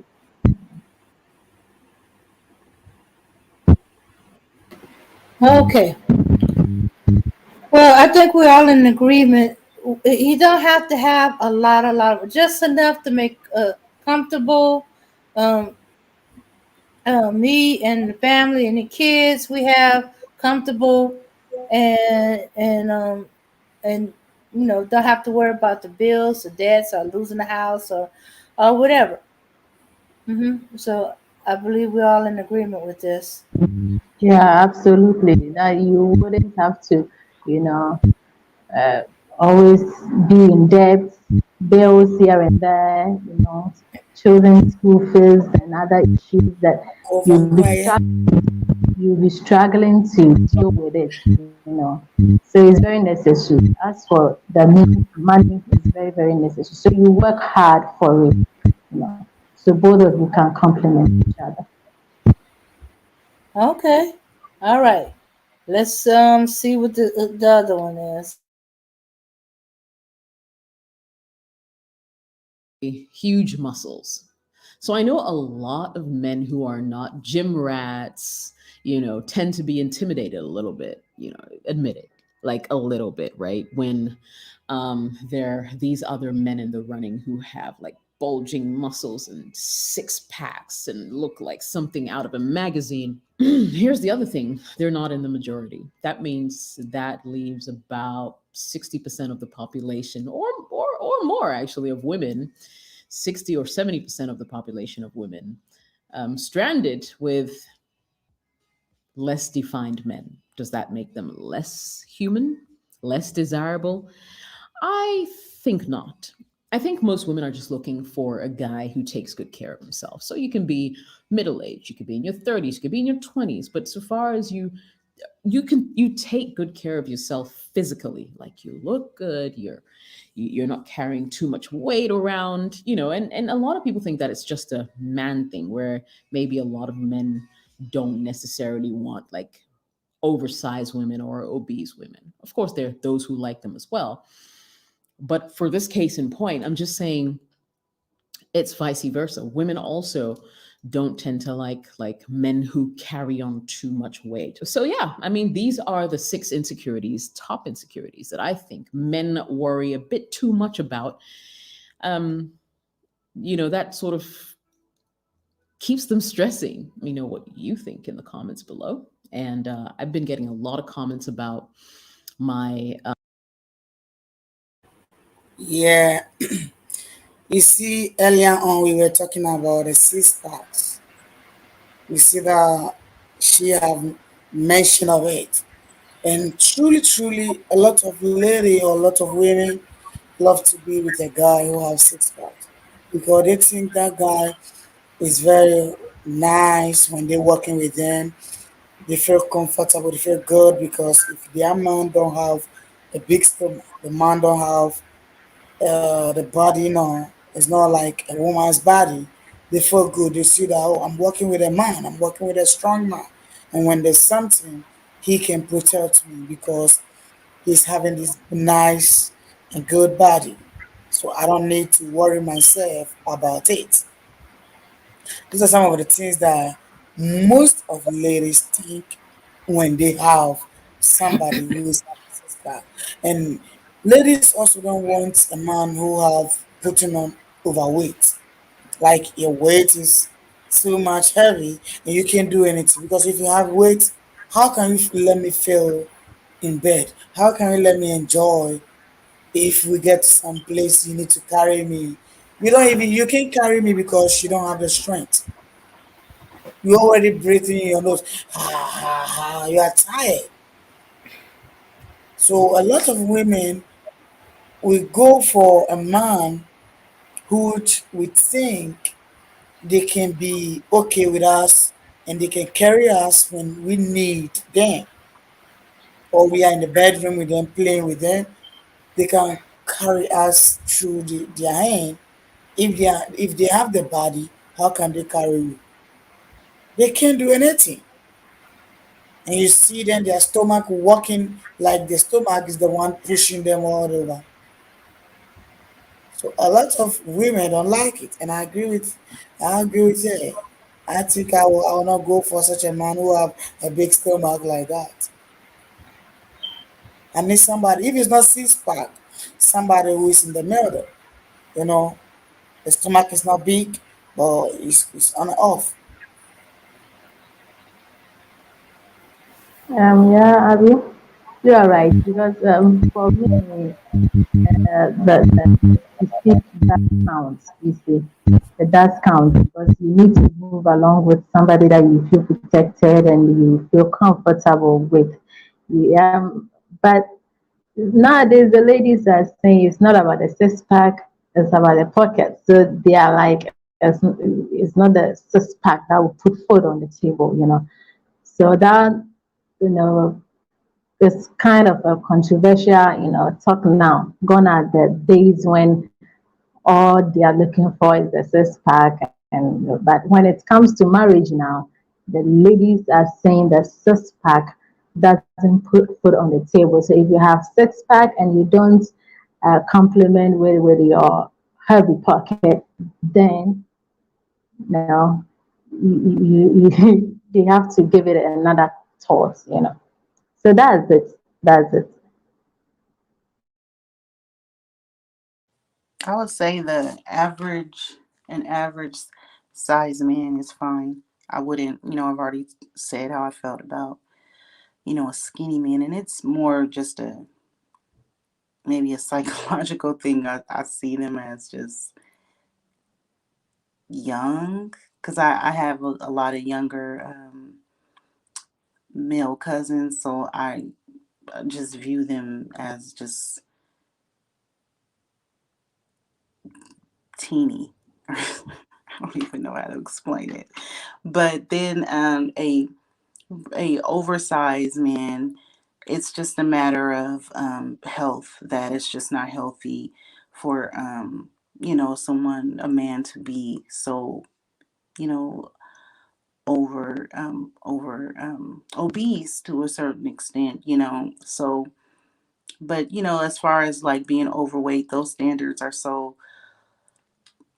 they're so convoluted. And because I know tons of people, that women that are super curvy. I'm curvy, but I'm still an average size. But I know women that are like a lot bigger than me, and they're completely healthy. And then I know women that are a lot smaller than me that aren't. So as far as a man is concerned, I think that their weight is pretty standard. Either you're super skinny, you're average, or you're old, or you're super big. And I just for health reasons, I just will want to have a man in average height, average weight, because will want to look at the long term. And of course, I'll want, when I was married to my husband, a um they were a average size. So I just think that's important. Okay. All right. Yeah. Um, a muscular guy. Okay. I don't really care for the bodybuilding muscular, where their pecs look bigger than my breasts and stuff like that. I do like the six pack, but not necessary as long as it's not a lot of extra weight. I like them kind of like mid range. Like you said, in the middle. Um, not skinny, but slender. You know, not bulky. Not. Yeah, about the closest I come to bulky is about certain football player builds or basketball player build. hmm that slender muscle and not that bulk up muscle. Not to mention most of the men I know who are stronger. I mean, really strong. I mean, lifting up heavy weights like, you know, country boys. They don't have a lot of them don't have that bulky muscle, but they're very very strong. hmm So that's why I tend to be more attracted to the slenderer side of the muscularity. hmm All right. Well, now that we finished with the six insecurities of the males that women don't care about, let's move on to, are you slacking? This is about women who are in long term relationships and stuff like that. Whether it's their husband, their man, uh, how some things you could do better. I took this little clip of it, what this woman was saying that kind of fit. that fits what I was talking about. Here we go.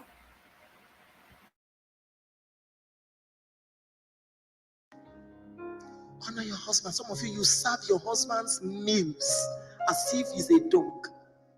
But when guests come, the mayor is here, that one is here, you serve, hey, salad, yeah.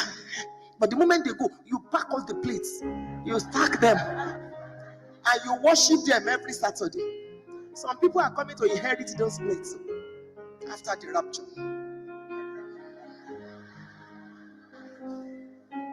Let the man feel important. My husband's cutlery is different. His glass cup is different. In fact, there was a time I made a throne for him. He's a king in that house. Let the man matter. Doesn't matter. And stop talking to him anyhow. Even when you are angry, don't be rude to your husband. That's the father of your children. Some of you women, you use sex as a weapon of punishment. The man wants to touch you.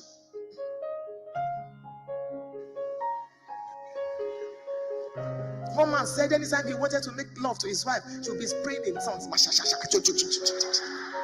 He sent me a mail.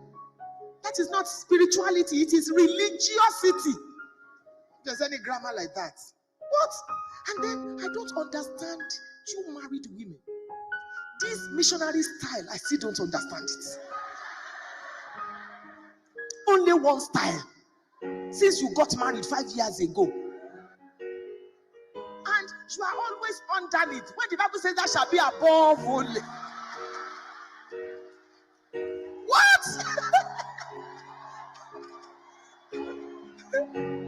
After today, change address. Come up hither. And you can make love anywhere. In the kitchen, in the back, bathroom, or kayabo shantalaba.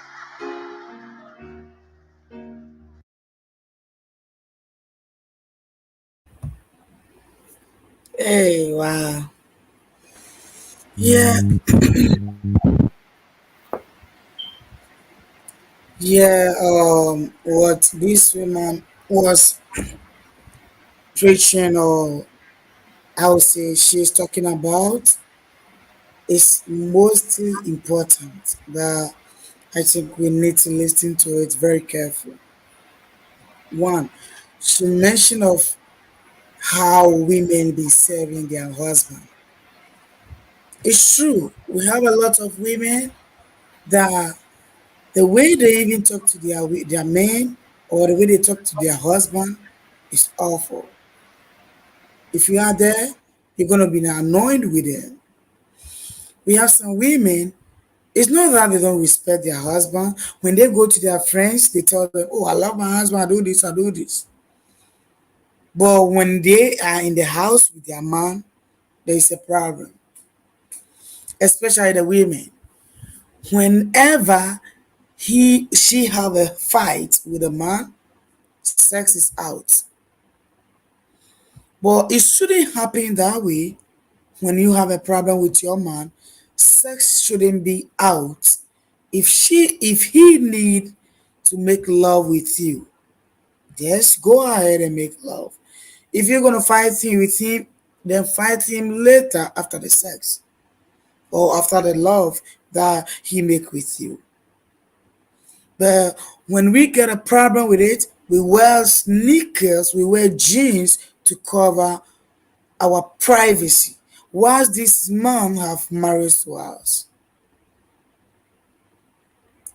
you shouldn't punish your man because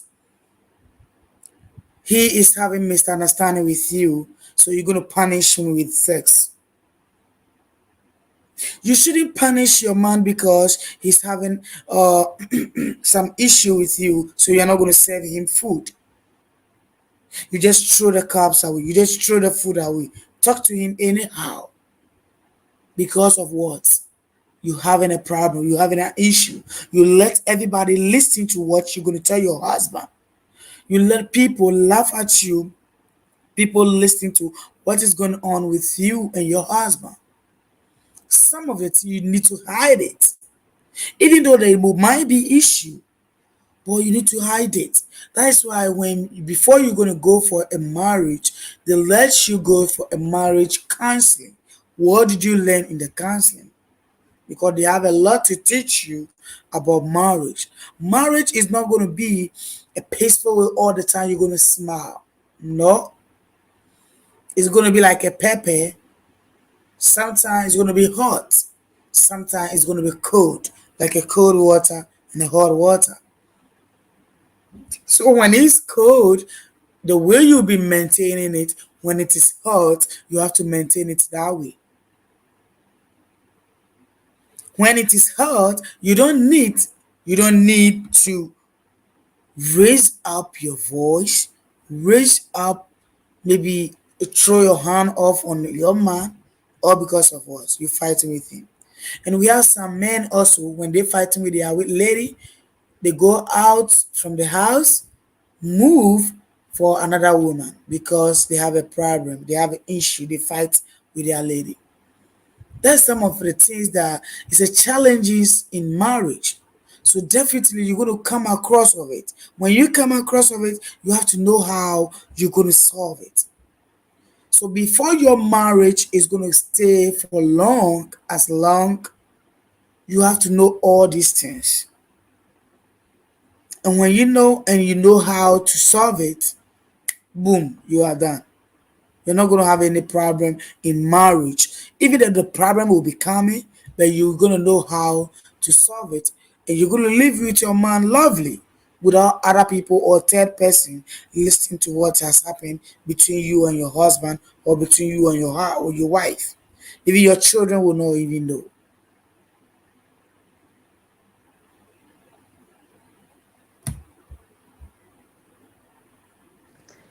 I agree that women shouldn't talk to their husbands in a negative way, that, we can get our point across, or, we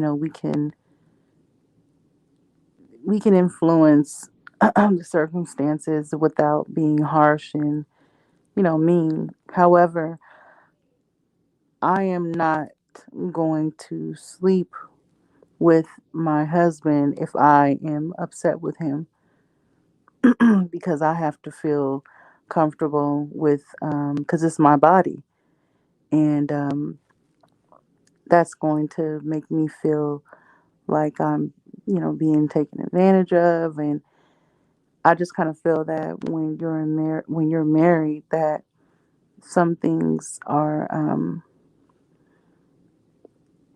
depending on what type of, principles you have, whether it's from a religious standpoint, or, you guys are religious. I feel that, my body is mine, and I'm not going to, accommodate my husband if I'm not feeling good, if I'm upset. It's, I think that that's a violation. And, some people don't agree, but, um, ultimately, the most important person that I in my life has to be myself. I have to take care of me first before, I could be good to anyone else. So that's where I'm coming from, a self-care, aspect. And I don't think that, if you are not in good spirits, if you're not feeling well, that you should engage in anything that's going to alter that. Right. We agree with you, but I'm not religious, so that's not, that too. So, you have to take that into consideration too. okay. I want to ask you a question right here. What of if you having your man or you having your husband and you are not, or your husband is mad about you and you feel like having sex with your man? What will you do? Are you gonna tell your man that I need something from you? Or you gonna tell him that I want to make love with you? One, When it comes to love, that is a whole different background or a whole different issue in marriage. Yes, your body is your body, but you have to also notice that as soon as you get married to him, he have becoming part of your issues or part of your, your things that you're doing. So if he is mad with you or you are mad with him, and he come closer to you that honey or baby, I want to make love with you, I think that shouldn't be a problem. You have to make love with him. After that, you're gonna be mad with him, you can go ahead and be mad with him. But making love, that doesn't shouldn't sit or that shouldn't seize you to let him feel as a man or to let him feel to make love with you, because when he was marrying you, he married you because of maybe it's not because of sex, it's not because of making love with you, but he married you. That one is part of it. So if that moment he needs to make love with you to calm him down, you have to go ahead and accept it. That's my little opinion on it. If I wanted to sleep with my husband and he didn't want to, I would seduce him. That's what I would do. And if he was in, if it was the opposite and I wasn't feeling good, I would expect him to, in a way, seduce me, to turn me on to. But if it's not, if I don't feel the arousal to do it, or if there is such thing as, like, makeup sex and all that, I just can't, if I'm not in the mood or if I'm not in a sexual mood, then I believe that that's when it's part of the your partner's duty to get you in the mood, to make you feel comfortable, or flirt with you, and all of that, or what, do something to kind of to change your mood, to make you lighten up. I don't I feel that if you just sleep with a man, sleep with your husband when you're upset because he's just your husband, I kind of feel that's mechanical, and I just that doesn't sit well with me. So I couldn't do it. Right. But do you know that because of that too, that can let you upset that you having or you being mad with him can go away if if he come to you that honey I wanna make some love with you whilst you are annoyed with him, that can throw the painness in you away, because whilst he's in the middle making the love, your mind or everything is gonna change and you're gonna feel good with him. Yeah, You understand? that's what the seduction is for. That's what I mean by seduction.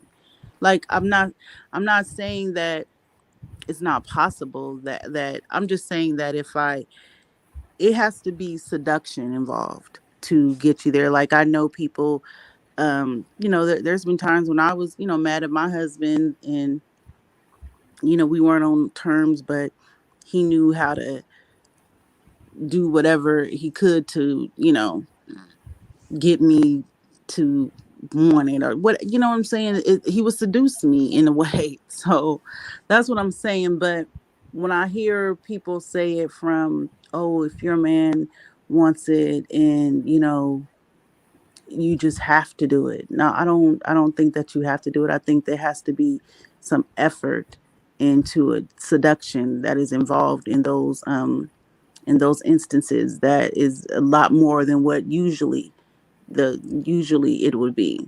So I I I, I believe it's a passion. I'm like passion based, and yeah, that's just my opinion. But I respect other people's opinion for the way that they view marriage. I just have. I just look at it as a give and take, and I mean that both people are benefiting from it simultaneously. It's not just a one sided type of thing. But there are times when a woman, for instance, if my husband, if I wanted something from him and he didn't want to necessarily give it to me when I wanted it, then I would use my sexuality as a way to get my way. And I don't know, I think that sex is definitely a two person two person act, but I feel that a woman is better at the whole just experience that she has, her influence and the experience with it. She kind of commands that in a way that's probably her realm, one of her biggest realm. And I just see it a little bit differently. Uh-huh. Okay. Interestingly enough, Miss FedEx says, I can't say it's punishment on holding out. I know if we had a disagreement that we haven't solved, then to be asked to have sex, I just might not be able to do it. I won't be able to be turned on. Exactly. I feel that way too. So he would have to butter me up. he would have to Hits do you. he would have to butter me up or do something to get me out of that mood, because I mean, just think about it. Like, I when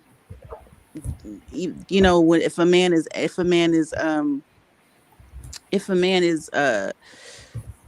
scared, he can't get aroused. There's I believe that was in, that book, the ISIS paper. Well, he can't get aroused. Um so it has to do with emotion, the way you feel. And again, I would just feel like it would be mechanical if I just had to open up every time he wanted it. It's just that's not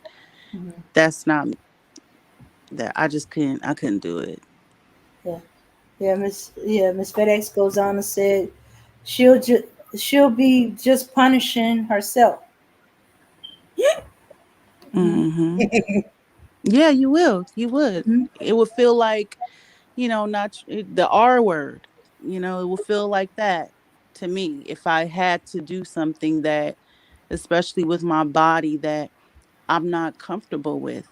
And when you're upset with someone, I don't be upset long, but if you're I mean, what if your man is he didn't pay the bills, and you don't know how your bills are going to get paid, and that's a big issue, and that was he gambled it away or something like that. You're not going to want to sleep with them. You are going to I mean, you're going to have to feel your feelings if that is the case. You know what I mean? I'm just saying that there's certain instances where you're not going to want to sleep with them.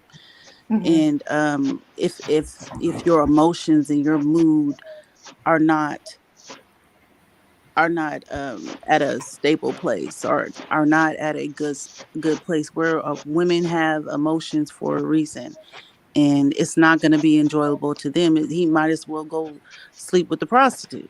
If he wants it to be mechanical. I feel that people who are really that kind of comes from the a religious standpoint, as far as your body is your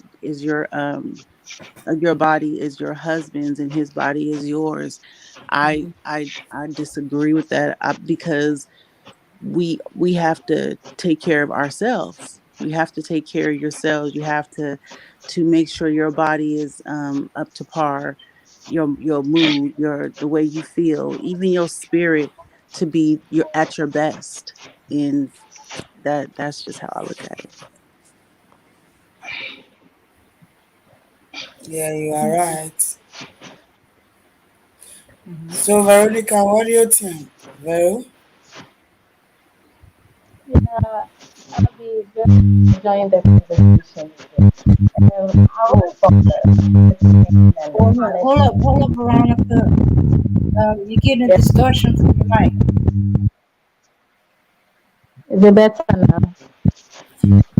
Uh, no, I think she had to go out and come in again. Veronica, you might have to go out and come back in. All Trying right. to be able to know how to comment back into the chat. I don't know how to do that just yet, but I did want to make some comments in the chat to Miss Bev too. So yeah, Yeah. Okay. Well, um, I'd be thinking, okay, that okay, and I'm not saying that is a punishment, but because you're not really in the mood, you're not going to be responding. If you're just lying there, accepting him trying to seduce you, he's going to eventually give up because hey, he loves you. He don't want a mechanical or a stiff board, and he's going to usually stop and it'd be like, I'm not feeling it. I'm still mad. yep, something like that. Yeah, you mind if Absolutely. I say something? Uh, Yes, you can yes. talk, of course. Hmm. Well, I think a lot of people, especially black people, they don't really understand marriage or what marriage is. They think marriage is some kind of business partnership or some kind of situation where they can put themselves against each other, you know, in some kind of negative competition. That's not what marriage is about. Marriage is a holy union between a man and a woman, and they're supposed to come together as one spiritual unit under God. So that means that they're supposed to think the same. And his body is supposed to be hers, and her body is supposed to be his, right? When they give their bodies to each other, they make one new body, a spiritual holy body. Okay. When you have a mentality like you're in a marriage thinking about yourself and what you want to do, you shouldn't be married. That's not a mentality for marriage. Same thing with a man. If he's in a marriage with a woman, thinking that he has a certain thing that he wants to do, he shouldn't be married. Marriage isn't for individuals. Marriage is for dependents. Okay, to be married, to truly be married to your husband or your wife, is to be dependent on each other, and both of you are dependent on God. That's what marriage is all about. It's not about, well, if I don't want to have sex, then I have the right to say no. Or if I don't want to, if I'm tired and I'm coming home from work, then I don't want to please my wife. Yeah. That's not what marriage is about. Okay. So I suggest that people who think that way, you need to get divorced and go learn what marriage is all about before you get married again.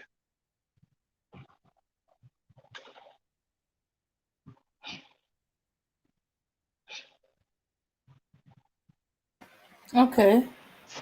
All right. But sometimes if you're mad or you upset, it's hard for you to get your body to relax and enjoyment because It's you're not still about so this. mad. Again, this is the problem. This is why Uh, you have a lot of. This is why you have a high divorce rate, because people don't understand what marriage is about. It's a holy union, spiritual union.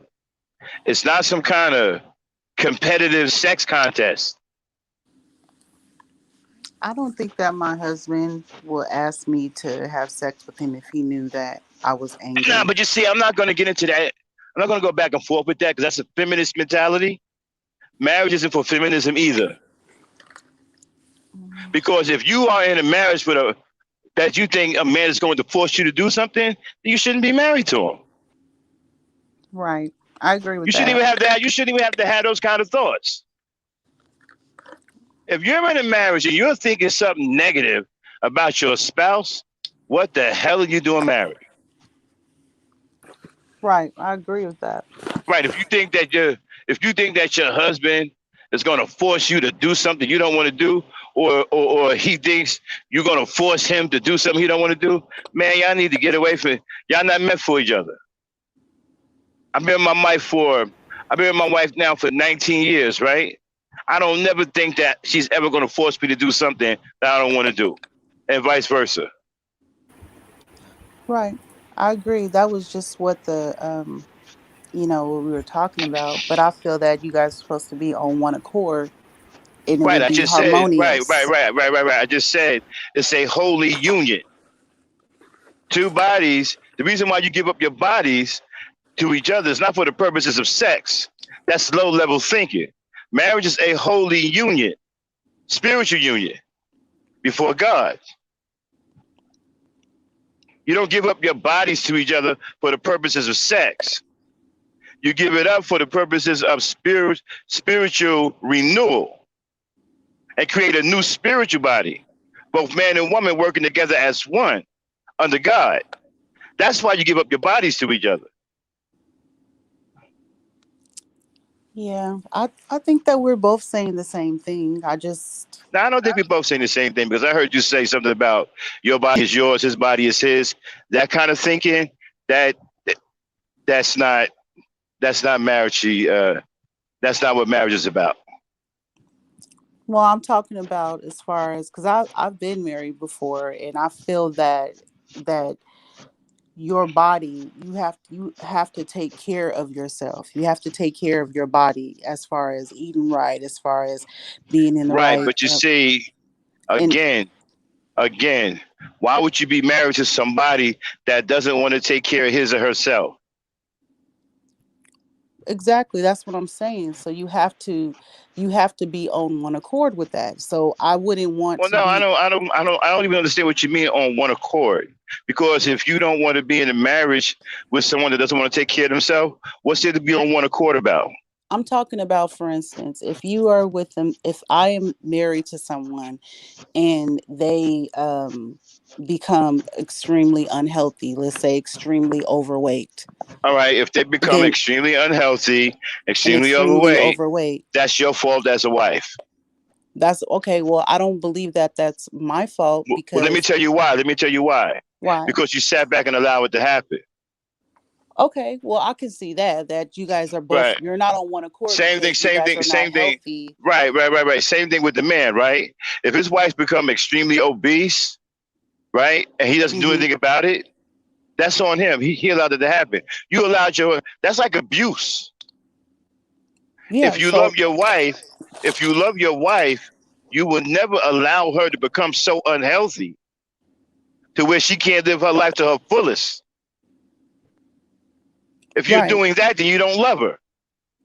I totally agree. So that's why I'm saying that I couldn't be in the situation where it would feel like I will be forced to do something that Right, I but don't you want to shouldn't do. be in that situation is what I'm saying.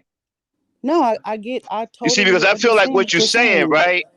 I feel like what you're saying is kind of misleading to the institution of marriage. Because if you're going to go through all of these kinds of negative feelings, then you shouldn't be married in the first place. Well, I mean, I see where your point of view is.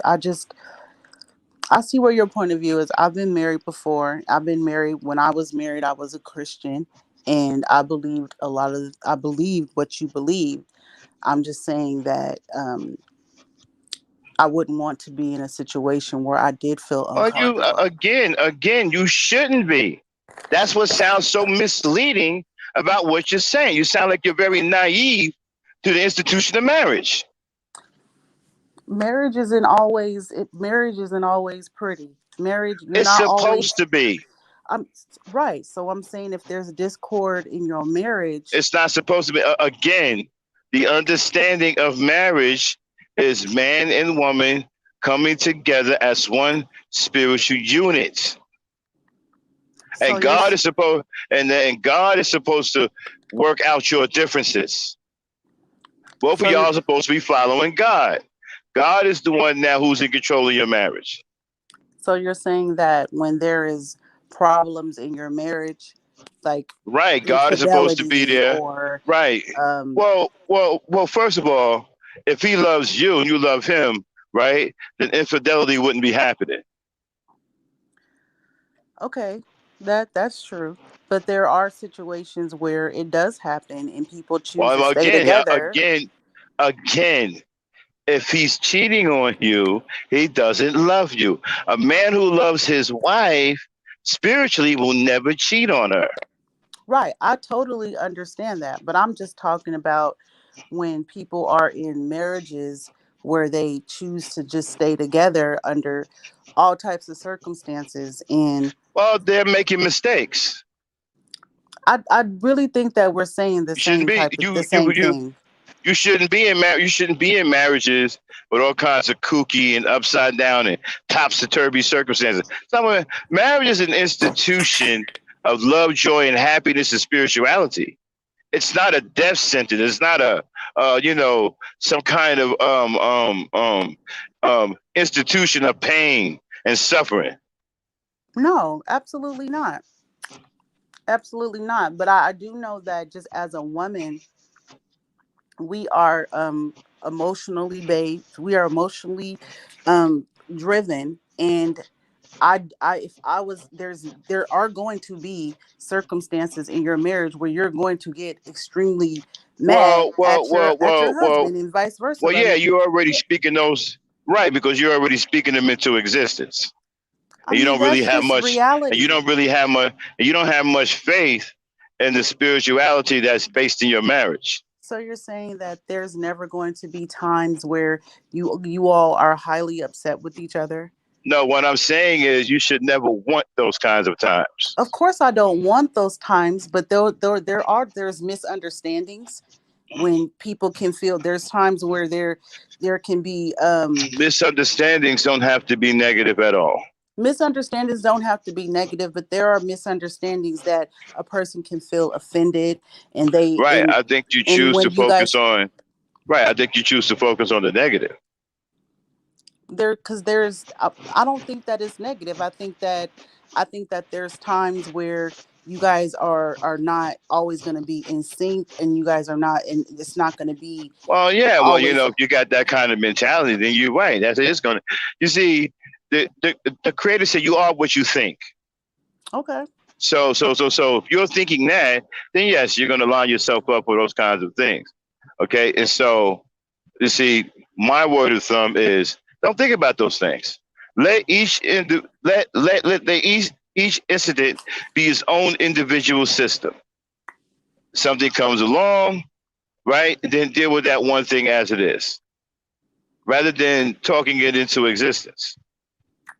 And get back to being happy, spiritually happy into your marriage. Girl, that's the ideal state. I totally agree. Yes, I do.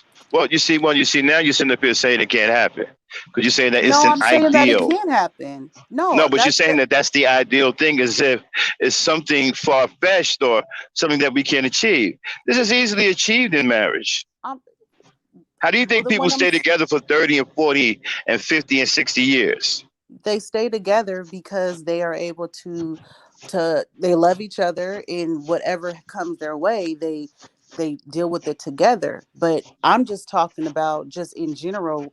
For instance, people have disagreements with their parents. They have disagreements with their children as adults. That your best friend, you might have a disagreement. It's not going to always be where Yeah, but you you're not want to married to make any up. of it. Right, but you're not married to any of those people. You're not married to them, but I'm just talking about general relationships. It's not always going to be that Oh, I you thought we was all. talking about I'm only talking about marriage. Well, I'm talking about being a human being, and I'm talking about marriage. And I know Okay, from a well, fact from being married. I'm just addressing marriage. Well, I'm talking about from being married as a Christian woman, that there were times where I was not always happy with my husband, and at those times, I he didn't ask me to, but I would not have felt that Well, that would be what did you respectful to do? me. if you don't mind me asking, when you had those situations, did you go to God? Did you talk to God about it? Yeah, I did. For Yeah. instance, I'll give you an example. I married a man. He was a Christian. I was a Christian, and he had a great job. I had a great job. He was a loan officer, and he developed a gambling habit. In a gambling habit that put our situation that was fragile. Now, sex, infidelity, and finances are major things in relationship. I mean, in marriages, those are not little things. So when my husband put us in a financial situation, when I was trusting him to do right by, our finances, and that was part of his responsibility. I mean, I did know how much we were coming in there, and I got upset. I would not have I don't believe that if my husband would have asked me during that time, if I felt that, our mortgage and stuff was not going to get paid, I would not want to have sex with my husband, because Hmm. that's something, that's a issue that is going to cause a problem, and Right. you can't just get over that. You can't get over that tomorrow. You can't just get over that So at night. I'm so not saying so that I hated him, but there were so times where I did not feel comfortable. are Huh? you guys still married? No, I'm divorced. Oh, okay. Nope, I'm divorced. Well, But I mean, but we did. But I got we got divorced after that problem was fixed. We did fix it. But I'm saying that at my husband, when I first found that out, and he was like, "Oh, baby, I want to have, let me have sex," or no, I'm not. Do you honestly think that a woman, you just had this issue happen where you guys, almost, just drama happened, that you honestly think as my husband that I would want to sleep with you when I just found that out? Absolutely not. So I don't think that's what I was trying to say when she said, well, if your husband asks you to have sex at that point, no, I'm not. That's not. I'm not saying I don't respect him and I don't respect marriage, but that is not. You cannot say, yeah, sleep with that. I have to sleep with him.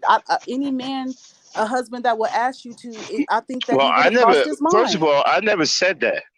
Well, that's what I'm saying. I think we're saying the same things, Right? I but never I'm said putting. that. And the reason why y'all divorced because y'all decided to try to trust each other rather than trust God. I did trust God. I did Okay. trust Well, if you God. did, then your marriage would have flourished. Well, I mean, it If flourished both of y'all, if both to of the y'all, extent. if both of y'all trust God, that's how people stay together for a long time. They stop once they give themselves up. They stop trusting each other. They just totally trust God, and God steers the relationship. Yeah, well, I mean, I was talking about that specific instances where that your emotions as a woman plays into the determination of whether or not you have I it would not See, be the my wife. ideal See, let it, me say this. See, my wife, right? She knows that I believe in God, right? right. And so she trusts God will have me do the right thing. She don't trust me. She trusts God. By her No. trusting God, it Mhm. allows her to trust me. So she trusts God will have me do the right thing. Yeah, I mean that you absolutely. And when I was married, I trusted God that we would fix the situation, and we did. And that did happen, and we didn't get divorced until a few years later. But what I'm saying is that those are instances when I came home and found out that our house probably was going to get taken, and I found that out. No, if my husband would have asked me to have sex with him, I would have been highly upset and felt extremely disrespected, and I Yeah, I would have mean said no. that. Like, that's what Yeah, I'm right, talking about. right. But that I don't understand. That's weird because why would you think about that when your home, where you lay your head, where you nest at, is about to get taken away? Well, that's what So I'm why trying would to. why would sex be on your mind at that point? Well, this Like, is okay, when. wait a minute, you just came home, right? wow, they're about to take everything from us. They're about to take the nest away. My husband better not ask me for sex. Huh? Well, I'm just giving, this is based upon the comment that the other woman has said. Well, when you're upset with your husband, your body is not yours. And if he asks for it, then, you're supposed to give that to him. Well, again, That's what I'm talking but you about. see, And I'm that's the saying that problem with there that are kind of thing. Again, instances. you have to understand a lot of people don't understand what marriage is about. Right. That's a That's why I'm person, saying we're saying the that's a same person thing, but that's I'm just saying right. that That's a what she person said that's is talking from, mechanical. right. That person is talking from a state of ignorance.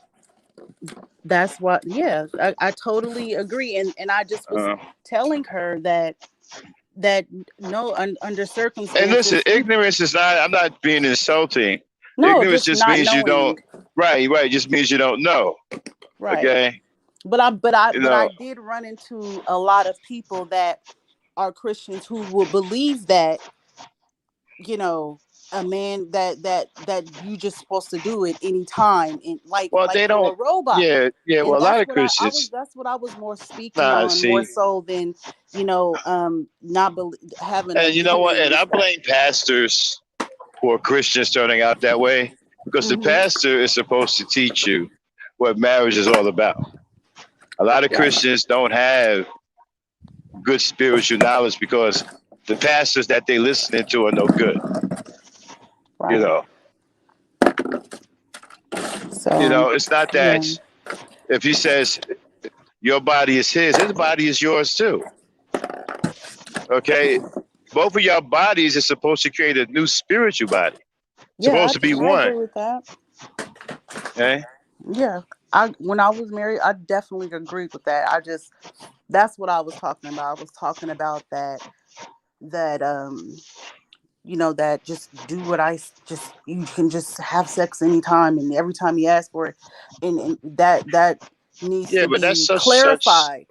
It Yeah, needs but to that be ain't nothing but clarified. the. Yeah, but that ain't nothing but the devil. That's a very low level wicked thinking. That's not what marriage is about. Marriage isn't about sex. It's much more than that. It's a holy union between a man and a woman. No, I don't think she thought. I don't think that she was talking about it from a wicked way. I think, like you said, it was a ignorant way, because women believe that. Women believe that at any moment, Christian women wholeheartedly, as if they are being obedient to God, and that they are doing the right thing, that their husband, even under the circumstances that I pointed out to you, if he asks, yes, you should. That's what I'm trying to say. That's what I was speaking on. That no, your body ultimately, yeah, you're one, but So, your body is so your yours, and you husband have. done okay. Uh-huh. So let me get this right. So your husband done failed you as a husband and the leader in the household. He letting the whole house get taken away, and he's supposed to come to you and ask for sex. He's not supposed to. He didn't, but he didn't. But I'm just saying that. I guess we're saying two different things. I'm just saying that to No, us. I'm trying to understand something because you said, okay, you come home, you're about to lose the nest, which is a Hmm. big problem Right, huge. because women nest in the environment. So now you're Right, about to lose the nest. I know damn well, since you my friends, you have lost your mind at that point because the nest is about to get taken away. right. And I don't understand why he would even dare when you're about to lose the nest and he knows you're about to lose the nest, unless he's crazy. I don't know why he would even be thinking about coming to you for sex. Well, he didn't, but he did not. However, I was speaking upon that the women being so just not knowing that had he did, if he did, that that's this is Yeah, but ridiculous. that don't you think that's disingenuous? It's disingenuous, but I'm just trying to say No, but that. you're saying that a situation like that, right? You're about the nest is everything to a woman because women nest in the environment. The nest is the home. That's where a woman cut her teeth. That's where she shines. Her beautiful home sanctuary. She does everything. That's the nest. And to I lose totally the agree. nest? Are you Yeah. kidding me? Yes. Sex? Right. And so that's where I was coming from. I basically I'm talking about these mindsets, or these type of, I don't know what you would call them, just these rules in Listen, Christianity I'm that not being people facetious of say. anything. We just forgive me if you think I'm being facetious. We're just having a real conversation. No, yeah, I am. I understand. Yeah. I'm not trying to be facetious of anything. No, no, I'm not. But what I'm talking about is real. Is that there are women Right. who will believe that a man, because he's your husband, just because he's your husband, All right, under but any wait a minute. But wait a circumstance. minute. Okay, you say that as if the term husband is some kind of diminished person No, I'm because not he is your saying that husband. at Wait a minute. Wait a minute. all. You're saying because he is your husband, that doesn't mean anything. No, I didn't. That's supposed to mean a great deal. Just like you're No, his I didn't say wife. that. Hold on one I didn't. second. Uh-huh. Hold on one second. Right, because you're his wife, that's supposed to be a big deal. My Yeah. wife is a big deal to me. That's my wife. That's a huge deal. I'm not going to talk about her being a wife in any kind of diminished capacity. That is my wife. That is a huge deal. So you talk about your husband as if it's in some kind of diminished capacity. I don't understand that. Okay, so what I was saying is women in the Christian faith believe that just because a man is your husband, I'm not diminishing that. I'm talking about you believe that he's just because he's your husband, that you have to do all these, you Okay, basically maybe have I'm to, because I'm okay. talking about the whole sexual thing, Right, and maybe I'm still have being. sex, and I feel that Maybe it's not right. Maybe it's not sounding right to me because I'm a man. Let's bring the yeah. ladies in here. They're Christians. Ladies, Maybe they would be able to Dame. explain it better than what I'm Black, saying, but black All it's knight. right, more all of right, the Yeah, all right. Y'all hearing discussion, right? Having. Maybe it's me because I'm a man. I might be biased. So tell me what she's talking about because it sounds to me like she's speaking of her husband in some kind of diminished capacity. mm-mm. Okay. All right. I can play the video back, but what the woman was saying. Wait, hold up, Veronica. Mute up No, for a I'm talking second. about the conversation me and her are having. Right. Okay. What? Okay. She was talking about what the woman was talking about in the video, and she was saying that if she's mad at her husband, there's she would not be able to have sex with him being mad. And it's not just any mad, it's just, you know um but when you came in, you was talking about the misunderstanding of marriage. Right. Marriage is about giving it to, so she was giving you an example of what kind of marriage she was talking about, that Hmm. she, if her husband had made that mistake and asked her for sex after this, there was no way she could have. But luckily, he got common sense enough not to ask for something like that. Right. That's why That's she was talking about, you know, that is a circumstances where she couldn't have. Uh-huh. yeah. Not, That's and, yeah. That's it. yeah, that kind of match. So she's saying what that woman was saying can't apply for everything. Especially to when it's something like this. You know. I don't. Okay, go ahead, Veronica. Mhm. Yeah, Veronica. black knight. Hmm. Yeah, I get what Nature is talking about. Hmm. What she was actually talking about is that if she is not in the mood and she's upset, there's no way she's going to feel comfortable having affair with her husband, because it starts with the mind. So if the mind itself is not, tuned Oh, to okay. do such. There's no way she can go ahead and do it. At the end of the day, she will be pleasing the husband and not herself, and it should be a mutual pleasure. That's what I get from what Oh, she okay, did. okay, okay, Yeah, that's okay. Maybe that's probably why I don't understand what you're saying because I have a different mentality. I'm not going to. If my wife is upset, I care about that. I'm not going to ask her for sex. right. I That's don't. I don't. exactly. I don't. I don't think that way. That's not even a realistic. If she's upset, I need to, work with that, and and continue to find a way to uh, stop her from being upset. See, because as a That's what provider, I said. That's what a exactly what lot I of guys said. don't understand. Hold on, let me finish. Uh-huh. About providing, right? Providing doesn't just mean that you put money into the house. Okay, it goes just beyond money. You also have to provide comfort. You have to provide understanding. You have to provide joy. Okay, so she's upset, then you need to figure out why she's upset and work through that and get past that. Okay, and restore the harmony before anything else, like any kind of pleasure or leisure, comes into play.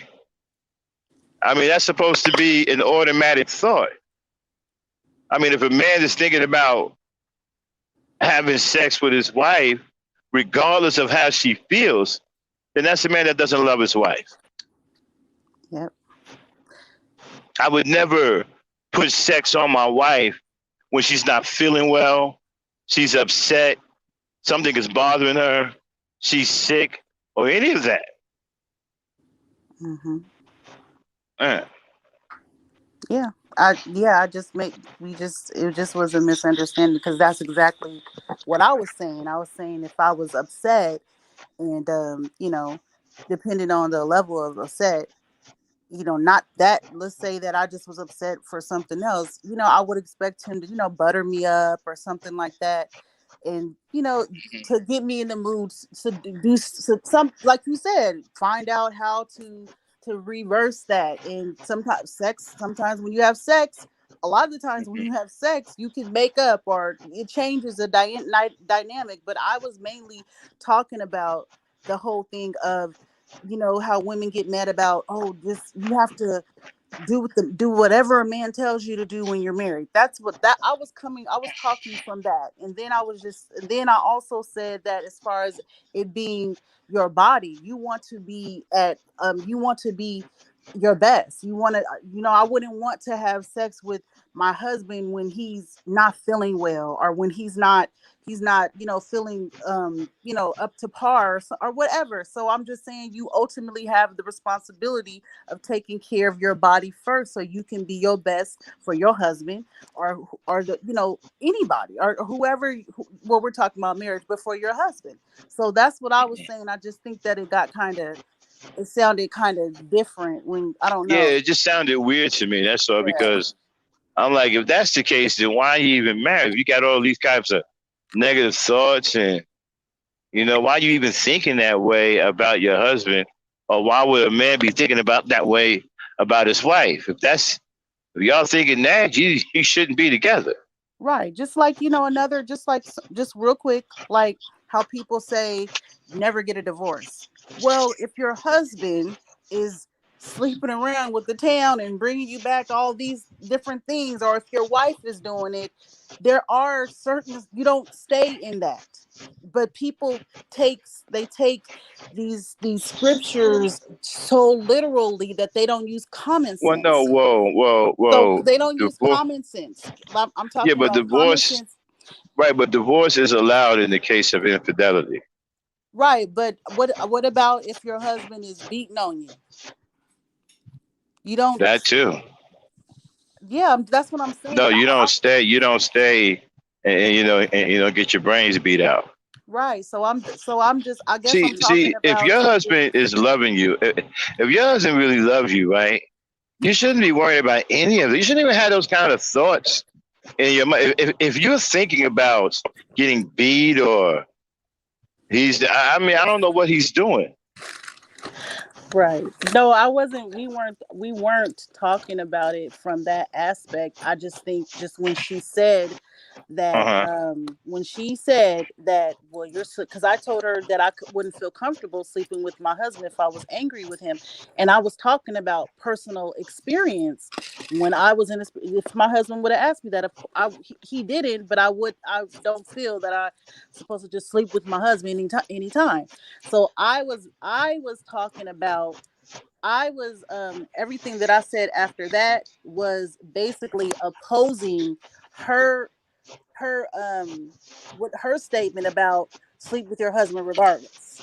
You see what I'm saying? That's where I was coming from. So You everything sure that that's what she said? Because yes, that don't make any sense. that's absolutely what she said. Well, then why is she talking to people? Because it's obvious she doesn't know what she's talking about. That doesn't make any sense. Yeah. Well, that's what she said. That is It's what she almost as if said she's after what condoning. I said. It sounds like she's condoning abuse. That's what it sounded to me, and that's Yeah, why I sleep was with your very husband adamant regardless. about. That's no, you don't.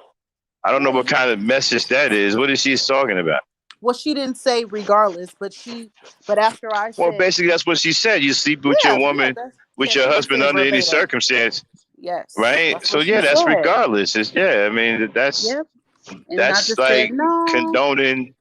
That's like condoning abuse. Right. And that's what I was trying to point out. Exactly. Yeah. Just a misunderstanding, you know. I'll be right back, y'all. Hmm.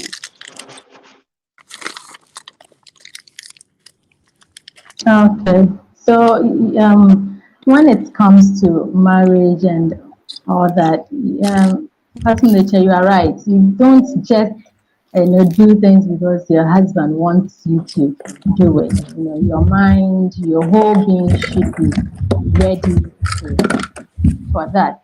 And for me, when it comes to marriage, it's like Black Knight said, it's a holy thing, a sacrament on its own that you need to prepare yourself for.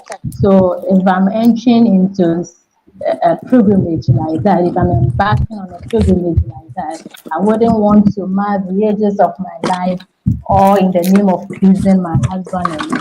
We are both one, and if treat me special as you would like me to treat you special. So you treat me special, I treat you special. Serve you right, talk politely to you, you also talk politely to me.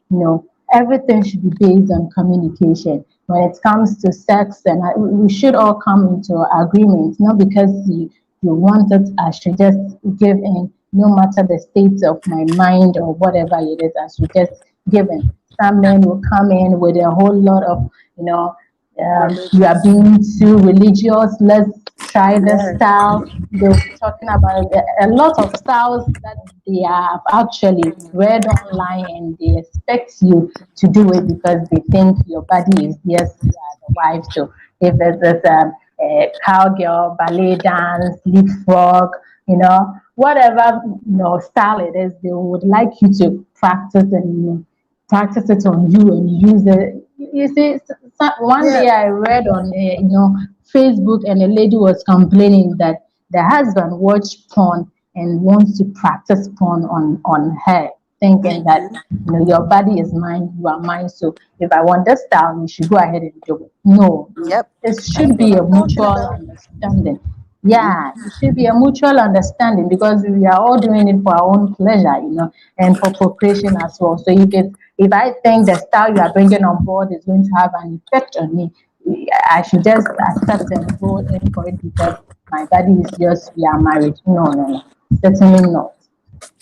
Certainly not. Absolutely. And they say a lot of people are like, you know, that's why I'm just like I'm not a religious person because I think that those religious type of thought patterns of stay with your husband regardless of what he does and you have to sleep with him anytime, and like I that's what I feel as is religious, and I feel that has gotten a lot of people in very unhappy marriages, and I feel that sometimes people take well, I would say from my experience, I've came across a lot of women who take the scriptures too literal, as far as like that, to that extreme. No, your husband, yeah, your body is yours, but when you guys come together, you guys are one. I do understand that. However, when you are in a but you ultimately have to be in charge of your body. Like, I'm not going to sleep with my husband if I have a, if I'm cramping, or just whatever. There's certain circumstances where you have to use common sense, and you cannot, and people take it too literally. And when she said that, it just kind of it triggered me back into the whole this this issue in the Christian church, just with women, just basically, in a way, just for lack of a better word, feeling that they have to be a doormat to their husband when you get married. And that's not true, because that's not love. That's not love. That is not love. That's not gonna, you're not gonna have a harmonious relationship. And I don't like when people think that way. It's damaging, and it's misleading when you think that way. No, you do not have to, you don't you don't just do that in anytime. That it would feel like you're not even human. It wouldn't be right. Absolutely. Yeah. Absolutely. Like, you have no Absolutely. control over. No, absolutely not. So my whole thing is, and I have been married before, and a couple times, and I feel that, I know that, the first time, it was I had that thinking, that mindset as a new Christian, thinking, oh, I have to do everything that my husband tells me to do. Right? That's because that's what I was raised to think, and that was what has been pumped. And I would say a lot of I won't say these new modern churches, but that was what was pumped from me being a child. When you get married, do what your husband says. But it was never this. It was never a, wait a minute, I ultimately have to be good to myself. I have to take care of my body. I have to be the most important person in my world, is making sure that Autumn is healthy, that my spirit is intact, that you know um I'm making good decisions, that I can have a good interpersonal conversations and disagreements and be able to work them out, like all of those different things. And that's part of self-preservation. And so, ultimately, you don't come in. I don't believe that two half people come together and be one. I believe two whole people come together and they become one, because I can't have half. I can't like only take care of my, my, let's say, my mental health issues halfway, or have terrible financial habits, and bring that in there. I just you have to be mature in a lot of different areas in your life before you can get into a healthy marriage, I believe. And that is going to be that's how it's going to be successful, as well as having a spiritual foundation. But let's not be irresponsible and just think that I'm not going to just marry a man who just got out of college and hasn't started his career, and then we pop out kids, and we got to figure out how to take care of them. No, that's not wise. That's not wise. And that's what I'm talking about. Yeah, I But I get know it you. was about sex, but yeah, that's what I was talking about. Yeah, I get you. I get you. Because the whole institution of marriage needs calls for maturity. So if you are not matured enough, there is no way you'll be able to deal with issues in marriage when it pops up, you know. So that's it. That's it. You just not take things because the man says you should do it, so you go ahead and do it. And often this with this sex issue and a whole lot of things, it's like you, the woman, should always be available to satisfy your man.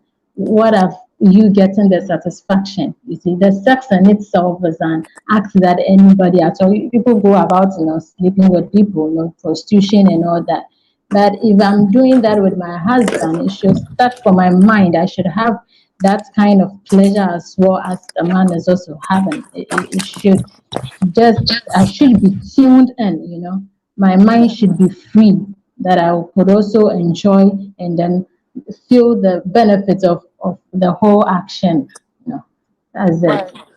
And I mean, and it goes back into, like, I could even go back and talk about the issue when she was talking about money, and she said, "Does money matter?"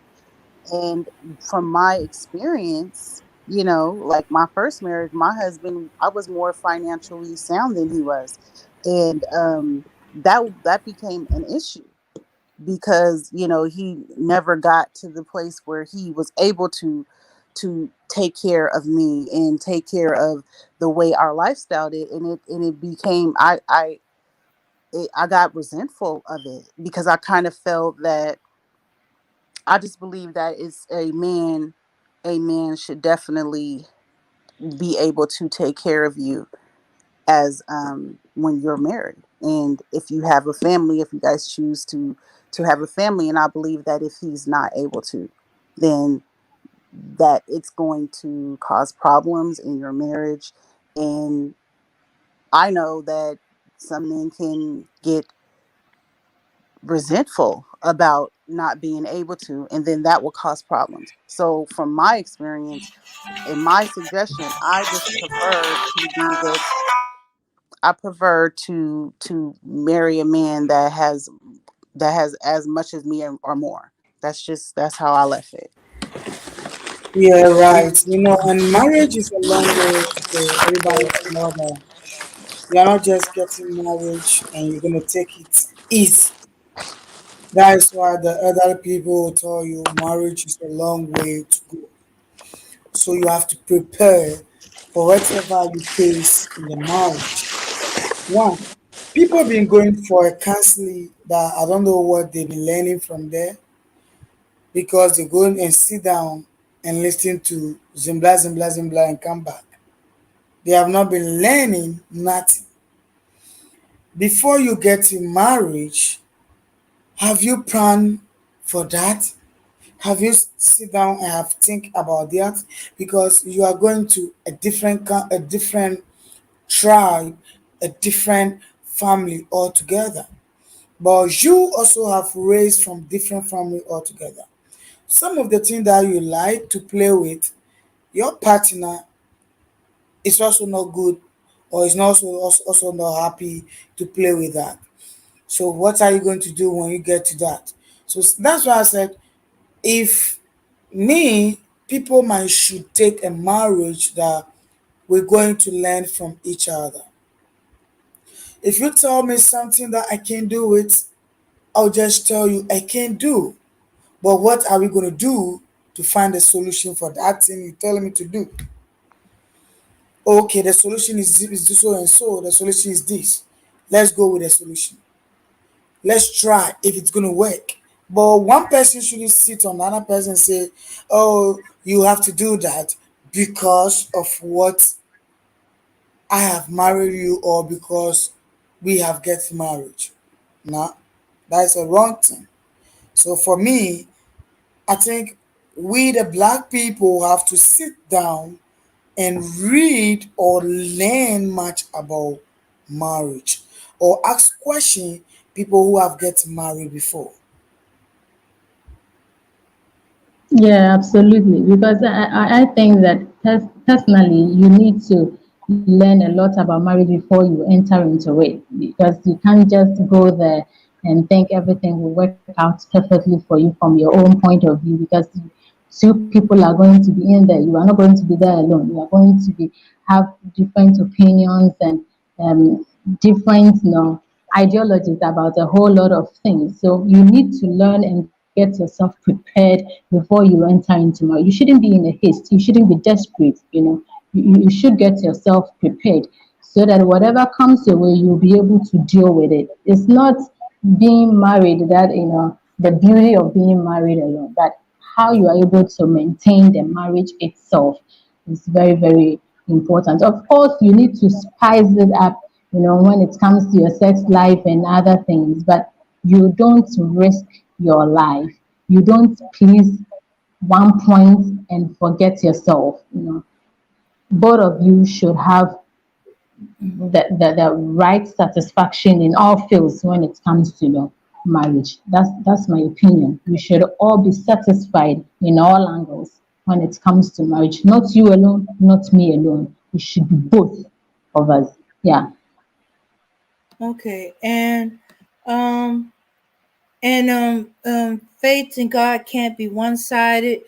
Okay, you may have been believing in God, but your spouse haven't, or there has not been communication, or that he couldn't communicate with you that there was some kind of issue. And as for money, money that you're comfortable with are within your comfort. Are you living beyond your means?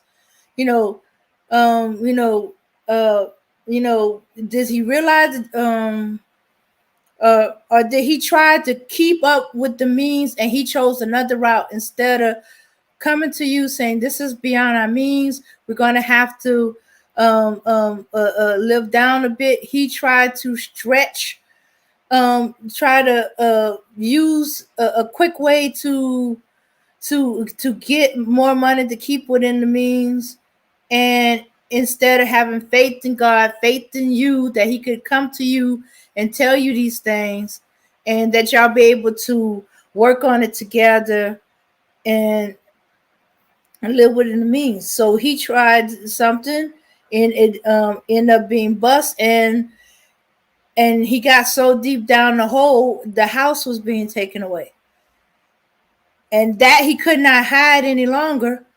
And that's when you had to find out. Marriage is supposed to be about communication. Okay, yeah, she did say um that you know that when your husband come to you for affection, um you don't pull away from him. um if he wants sex but you don't, for whatever reasons it is, either you mad at him, or or you're just not feeling well, you should be able to communicate to him. Maybe he don't see that you're not feeling well. Maybe he don't know that you still matter, or maybe he's trying to seduce you, and he's and that's his way of going about it. Come on, come to bed, let me help you feel better, which is code for let's have sex, but you're not Yep. feeling it. You should be Hmm. able to communicate with each other. No, babe, that's not going to work. I'm not feeling it. And he would be receptive, and he was just like, okay, well then let me just hold you. Some men, they're fine, they're fine with that. They want some type of affection. May not, they may want sex, but if you just not feeling well, or you're not in the mood, sometimes they want to behold. They don't want you jerking away from them and turning cold, your back on them because you're mad. Be like, I'm mad at you, but you still touch them. You still let them know, or I'm not feeling well, but you still show affection.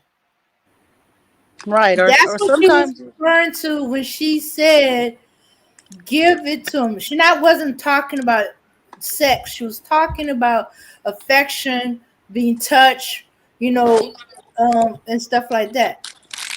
Now she did talk about sex, that hey, you've been married for so long that you need to switch it up sometimes. That's why she was suggesting, getting on top, having sex all over the house. That's just to Yeah. keep your relationship fresh, and Right. and cut down the Monotony. curiosity of some woman, or give an opportunity for some woman to provide him something his wife is not giving him. He ain't gonna miss nothing if he's getting it all from his wife. You know, if he's curious about having her on top, hey, my wife does that. Oh, I want to have sex in other parts of the house, or I want to feel that she wanted from me so badly. It don't matter where we at in the house, as long as she gets it. That's a turn on. All that stuff. That's what she was talking about. She was not talking about, giving sex any even when you're not in the mood and stuff like that. She was saying, don't turn away from affection, from him. Don't turn cold on him. You know, get out of the routine. Yeah. Hmm. Yeah. And Yeah. and yeah, Dim, Yeah, then sometimes like the way the man will go ahead to turn the lady on if the lady is not in the mood. Yep. Sometimes the way the lady can shout the man, I tell you, you will not even feel that way to even hold it again because, oh, can't you see that I'm sick? At that moment, no, he don't know. You have to tell him, oh babe, I'm not feeling well. The way you come down to talk to him, he's a man, he's gonna understand you. But the way you shout, raising up, "Oh, can't you see that I'm sick? Can't you feel that I'm not well?" He know, but he just want to hold you to let you feel him. But you shout on him at that moment, what do you want a guy to do? Or what do you want your husband to do? Hmm. Hmm. Yeah. Yeah. yeah. I think it's communication. It's communication.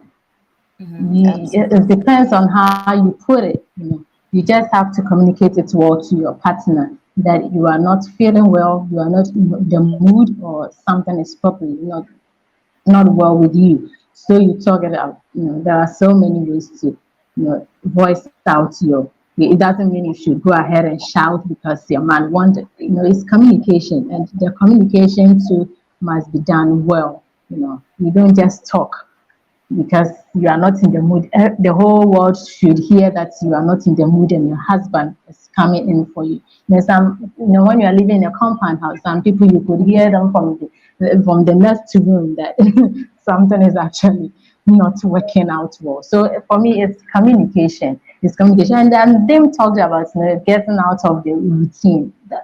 It's good, though. It's better you spice your sex life up well, but at times, some guys go to extreme.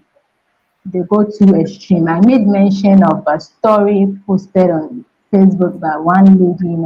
The main concern was that the husband actually watches porn and learns the styles in there and want to practice it on the woman, because and thinks that the woman is the wife and should be able to do it. Some styles are very risky.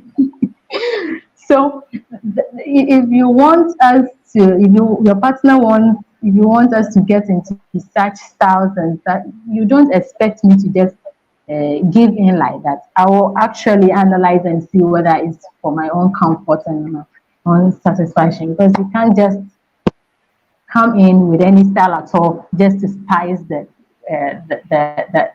sex life. And by the time I realize my hip is, you know, my hip Your is hips is somewhere what? else. Uh, Hmm. yeah. Yeah. Yeah. And you don't have to stay in a marriage no matter what. If abusive, get out. If he's unfaithful and you cannot forgive him, then go ahead, get the divorce. He already broke the marital contract between you, him, and God. Financial infidelity. If you cannot forgive him, any infidelity, financial, physical, emotional, you cannot forgive him, then you do best getting a divorce. But if you do forgive him, you got to forgive him all the way. You can't be still holding it over his head after you had reached a point and you say you forgive him and you want to keep the marriage and you want to work on the marriage. So you Yeah, that's can't a just big one. use your affection as a punishment. Every time you mad at him, or you're not showing affection, you're not not having sex with him, you know, because you still caught up in that in that um um infidelity thing, and you ain't quite, then you ain't really forgive, you know but let's kind of move on. Okay, I want to move on to, y'all still wanted to continue on what we're discussing right now. Everybody got a chance to speak? Yeah, I'm fine. Yes. We can continue. Okay. Yeah. Now this one is a little similar. It's a little different take to it, but you'll get it once you hear what I'm talking about. I mean, what I'm going to play.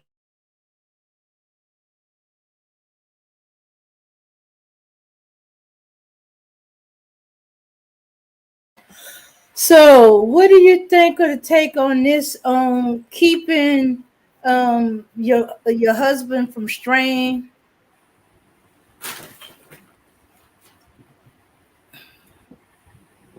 I think Hello? that a man will cheat regardless. It doesn't matter. I just think that when someone has gotten to the point where they want to cheat, that's just what they're going to do, regardless of if the woman is a wonderful wife to them. That's just my opinion. Yeah, I mean, I'm not gonna do that. If you want it or not, I'm not gonna do that. I'm not even gonna start with you in the beginning for you to be okay with it.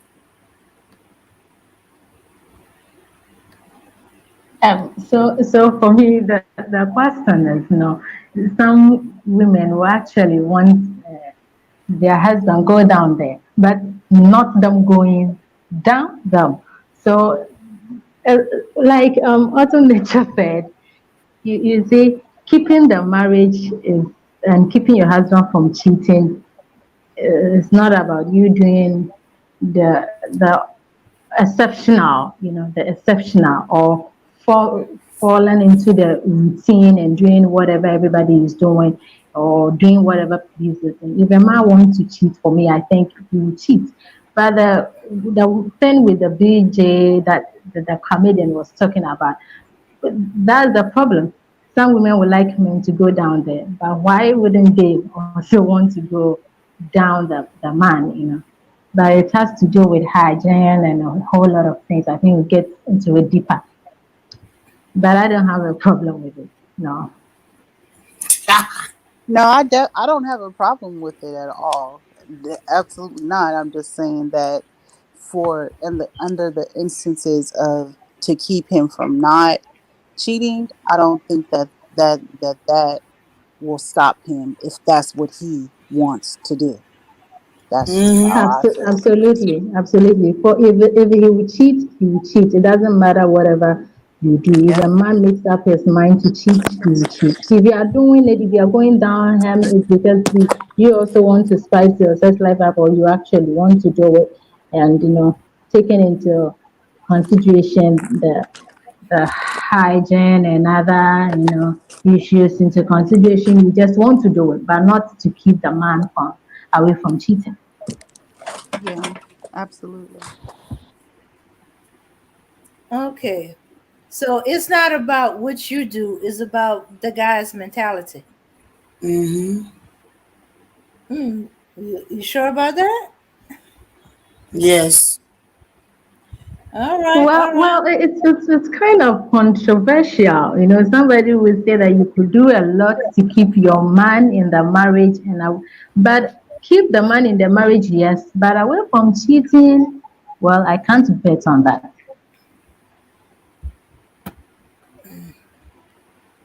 Okay, all right. Okay. Autumn, putting them both up there, not certain which one you at. So just all right, there you go. All right, so all I can say is um I don't think it would hurt. I think he'd be happy to get it, but I wonder if it depends um on why she's doing it. I don't know why that's happened. I think one of them are gonna Hmm. fall off. Okay. Let me see. Well, actually, There it okay. is. All right. So so I don't think it could hurt, and if you don't mind doing it, okay, fine. But one thing, it'll be interesting. But I'd be wondering if he's doing the same thing for her. She's trying to keep the side women away. I wonder if he's reciprocating to keep the side dudes away. Yeah, that might. I wonder if Oh, that's what they think. I don't know. Hmm. I wonder if that's what they Yeah. think. But I do know just being able to, satisfy each other in bed is just, it's always a good thing anyway, just in general. So always aim to do that. Okay. When you are in that, when you are engaging in it. So, you know. Yeah, so for me, for the satisfaction aspect of it, in bed, we are married, so I wouldn't have any problem with it. But to keep the side chicks and whatever away, that's what I cannot say for a fact that it is going to be. But for the satisfaction in bed, why not do it? Just, uh, if you like, lay down, let a man work on you. If he said he's gonna have a side chick, he's gonna do that. So I'm not gonna kill myself if because of that. No, no, yeah, so if we are doing it, we are all doing it for the fun and the enjoyment and the that's satisfaction, it. in our just life. But actually, if it's to keep the side chicks away, well, fine. If it does the It's magic, not. fine. He's not gonna do anything. The side chick will be coming more and more.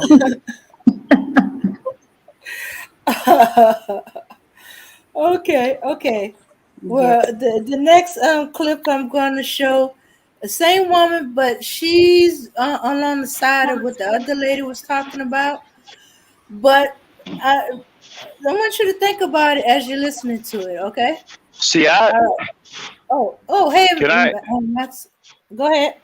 Yeah, I got a problem with all of this stuff because I don't think marriage should be included in the discussion because it's blurring the lines. If Hmm. if you're talking about sex, marriage isn't an institution of sex. You know what I'm saying? So I think the lines are being blurred with the content that's being displayed right now when it comes down to marriage is a holy union. And one thing I like about what Veronica said was if you're supposed to both be happy, right? The Hmm. creator says you love your wife as if you love yourself. That has nothing to do with sex.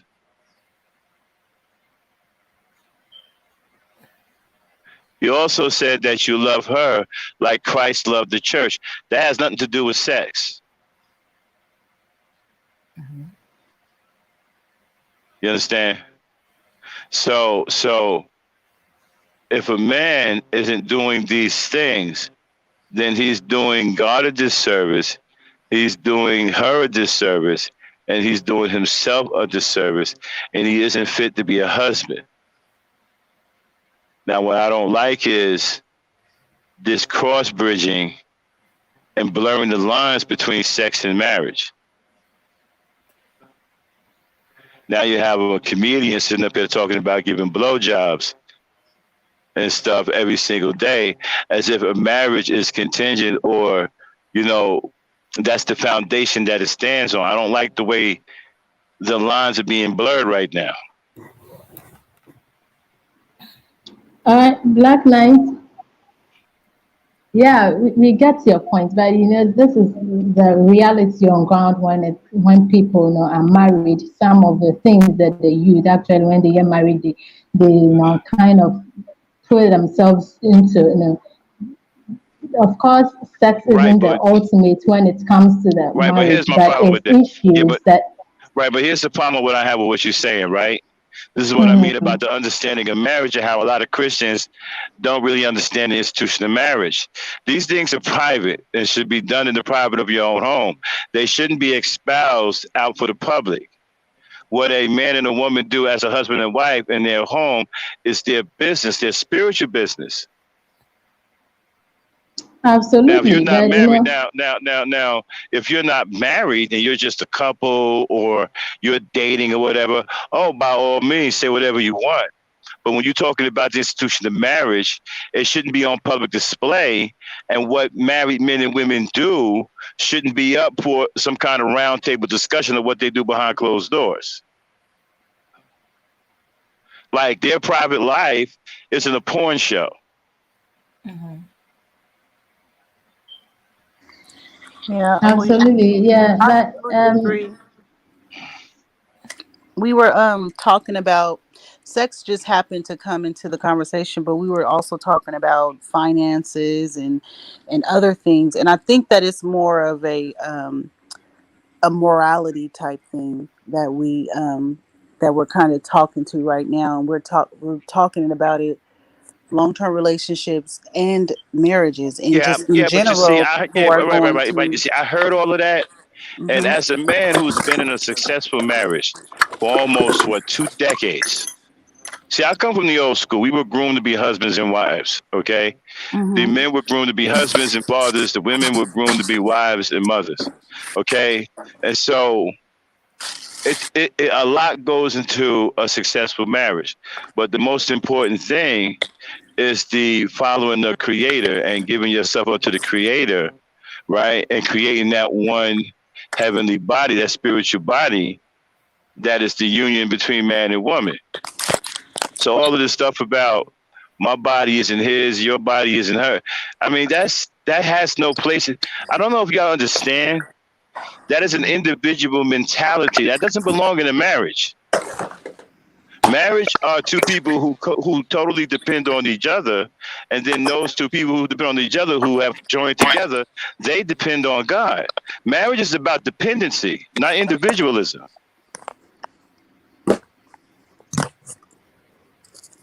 Okay, Black Knight.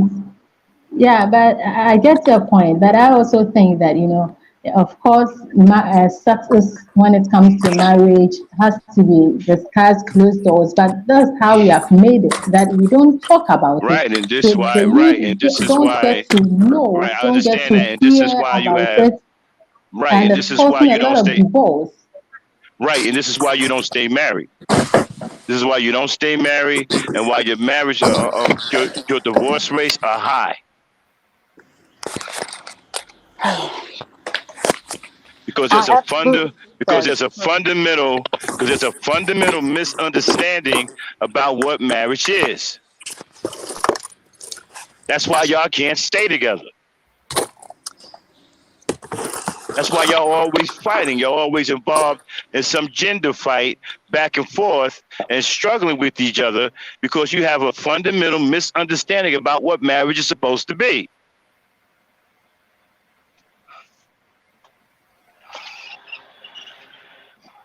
Okay. Yeah, I totally agree. I've been married twice, and I evolved in my understanding of what marriage is. And there's things that I did wrong, that I was ignorant about, and as a result, I've gotten divorced twice. But I do understand, that there are that marriage. It's more than just it's not like it's real. It's not like a relationship that you just have temporarily. It's very serious. Let me ask you a And so question. yeah, I agree with what you're saying. Let me ask you a question. Let me ask all y'all a question. Okay, you got a man and a woman who's married, right? Hmm. Okay, say the woman comes down with a headache, a really really bad headache, right? What is that noise? Who's making that noise? That Okay, she comes. Okay, come down with a very very bad headache, right? And the headache is so bad that she can't stand up. She has to lay down or something like that, right? But the headache isn't going away. Okay. Now a doctor isn't an option because none of the offices are picking up or whatever, right? The nearest store to get something for her headache is a mile away, right? Mhm. A mile away on foot. Okay. Car's not working for some reason. Should that husband walk that mile to get his wife something to clear her headache and regain her comfort? Or should he wait for her to sleep it off and try to get her to a doctor in the morning? We'll start with you, Autumn. Okay. The husband needs to No, no, no, work. no, no. I said Autumn. I said Autumn. I said Autumn. I think that he should be concerned with making her comfortable as soon as possible. So I would think that he should go and get the medicine that will make her feel better, and then go take her to the doctor in the morning. Because I do understand that a marriage is about serving each other. I know that just from trial and error. So yeah, that's what I Mhm. believe. All right. So, Abby, you want to say something? Go ahead, Abby. Abby? Yeah, I was like, okay, I wanted to answer that. Yes, he needs to walk the amount and go and get a medicine for his wife and calm her down. And then in the morning, if she want, he can take him. Yeah, he can take him her to the hospital and make sure she's okay. Because if you love her, you don't need to wait till the next day before you take her to the hospital. Okay. Veronica? Yeah, absolutely. The health of your partner should be your paramount, priority. You should actually place importance on it. So you look and make sure that your partner is well before other things follow.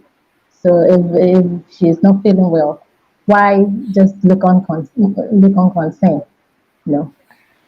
So I agree with whatever they're saying is true. Their health should be your concern. And Dane? Okay, I'm in agreement with everybody that he should take care of his wife. Get her comfortable, get her relaxed as possible, before he takes off to go and get the medicine, and then take Okay. her in the morning. Okay. All right. All right. All right. Okay. So let me ask y'all this. What if he was sick too? Should he still do it? Starting with you, Autumn. Yes, you still need to do No, it. Autumn, Autumn, Autumn. I think that if he was sick too, that would be, I would think that that depending on the severity of it, it depends on the severity of it, that maybe that they should try to figure out how to make each other the most comfortable in the household, and then they both go to the doctor. Because he has, that's when I go back into, you got to take, he has to take care of himself too. He can't, what if he gets sicker? What if something else happens? So you both have to be conscious of taking care of each other. So Hmm. that's how I feel. So Right. I say And you, just, Abby? huh? Go ahead, Abby. Oh, okay. Abby? Did she fall Right. off? No, What do you right. think? I think as soon as you being a man, you need to get up and help the lady. Even though you have to take care of yourself, but you have to do for the lady first. Okay. And you, Victoria? I'm sorry, Veronica? Black Knight, I think, as you show concern for your partner, you expect that he shows concern to you, also show concern, for yourself. So both of you, if both of you are sick, both of you should look out for each other and then make sure you are all healthy. If he is sick, do same for him. If she is sick, you two should do the same for her. Hmm. And Dame? Okay, I feel the same um that he makes sure that she's okay. He try to take care of himself as best he can, and he's gonna need to go to the store to get medicine for both her and him. Um, it, if he believes he can make it, if he don't feel like he's strong enough to make it, then maybe it's best that he stay home because he's not going to be able to help her if he collapse out in the street or in the store. Mhm. Okay. All right. Okay. Okay. Well, definitely, in both situations, the man should handle the situation, whether he's sick or not, because you see, if you love her like you love yourself, then you want to make sure she's in good health. Now, in the situation, if you are sick and you can't go yourself, then you find a way to have somebody do it for you to make sure she gets what she needs. Because as a man and as a husband, it's your job to take care of her and watch out for her well-being. The reason why you're not concerned with yourself because it's her job to watch after your well-being. It's not about serving each other. It's about loving each other, caring about each other, and taking care of each other. So his job is to take care of her. Her job is to take care of him. His job is to love her. Her job is to love him. So when she goes down, he's not concerned about himself. He's concerned about her. Y'all understand what I'm saying? Yes. See, even right now with my right, I got a bad knee and all, right, and stuff, and I work. But if my wife was to call me right now and say that she's sick, I'm gonna turn this truck around and I'm heading home. I don't care if my knee hurts or not. Why? Because it's my job to take care of her and look after her well-being. Because I love her. I love her like I love myself. So once I get home to take care of her or whatever, make sure she's all right. When she's feeling better, she'll take care of me because I know she loves me too, and I know that she's going to look after my well-being. Now, it doesn't mean that I have to sit there if I have something that's really pressing, all right, that I shouldn't go and take care of myself while she's recovering. Okay, but if I can hold off or whatever, all right, I'll hold off. If I can't, I'll go take care of myself and get myself looked after while she's recovering. But I'm going to make sure I take care of her first, whether I'm sick or not, because that's what love is all about. It's not about serving her. It's not about you. She's serving you. You serving her. It's about loving each other and caring about each other. And when you care about somebody, you care about everything about them and everything that happens to them. I don't care if she get a damn headache. I will walk a mile to get her some aspirin and walk all the way back just to make sure it takes care of her headache. Because that's how much I love her.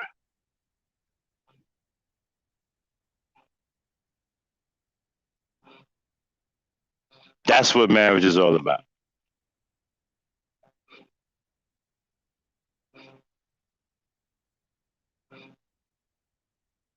Yeah, I totally agree.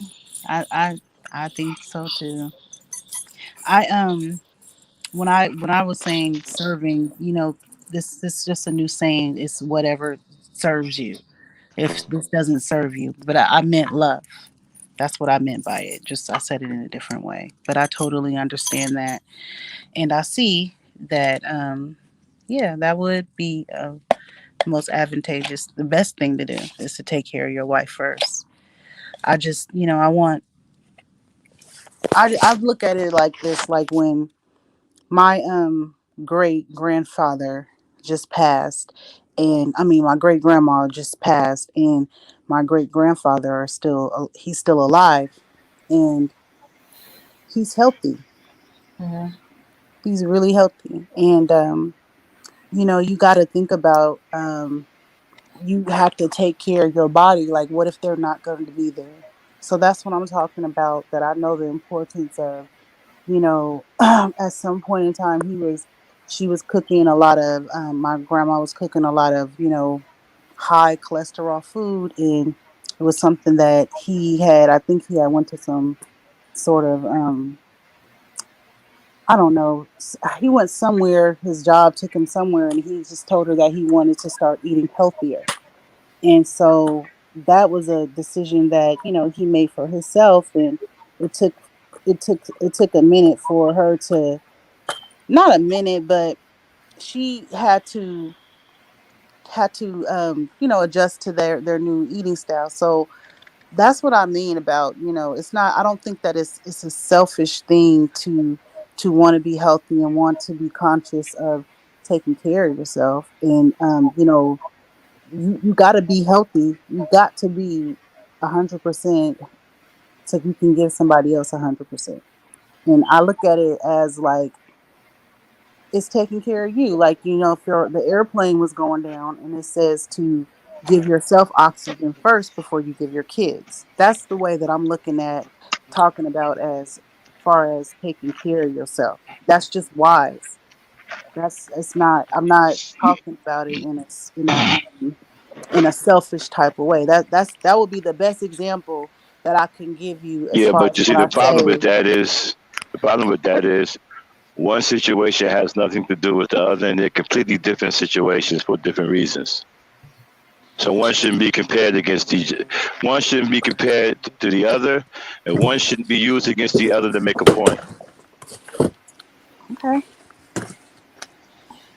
well, I'm just trying to understand it from both aspects, but Well, there's really only one aspect, and the aspect is love. Love conquers all. Love truly con. What is that noise?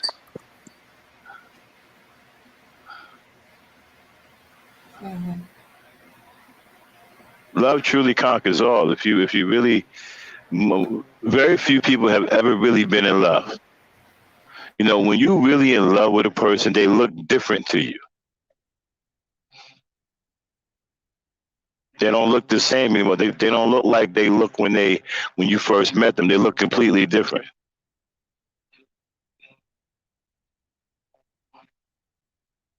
Hello. I'm listening. Yeah, I'm totally Right, right, listening. Yeah. right, right. When you look at them, when you have that true love for a person, when you look at them, you don't see them the same anymore like you saw them before. You know what I'm saying? So very few people have really, really been in love with a person, and it takes time for you to get to that point. That's why I said, if you're in a marriage where you have all of these negative thoughts, you done made some serious mistakes. Marriage is a very, very serious thing. It shouldn't be played with. It should be taken extremely seriously. Okay. And we shouldn't be out here getting married two, three, and four, and five times. If we're getting married two, three, and four, and five times, we don't know anything about marriage and we're not learning anything. All we're doing is messing up our lives and we're tainting ourselves against marriage. Yeah, that's why I believe that people need a better understanding. Because I was raised to get married. I got married young, and that's how I was raised. But That's fine. You can get married young. Well, not too young. You can get married in your 20s as long as you have an understanding of what you're getting married for. See, I blame a lot of these pastors. They're not, you see, we was taught this when I was growing up. We was taught about marriage and what the institution of marriage was all about. And plus our parents also reiterated it in the household. You know, today a lot of people, a lot of Christians don't have these teachings. And these pastors, a lot of these pastors are no good. So a lot of Christians are walking around here with half truths, don't have the knowledge that they need, and they're failing in their relationships and their marriages because they don't have the spiritual knowledge that they need to have a successful marriage.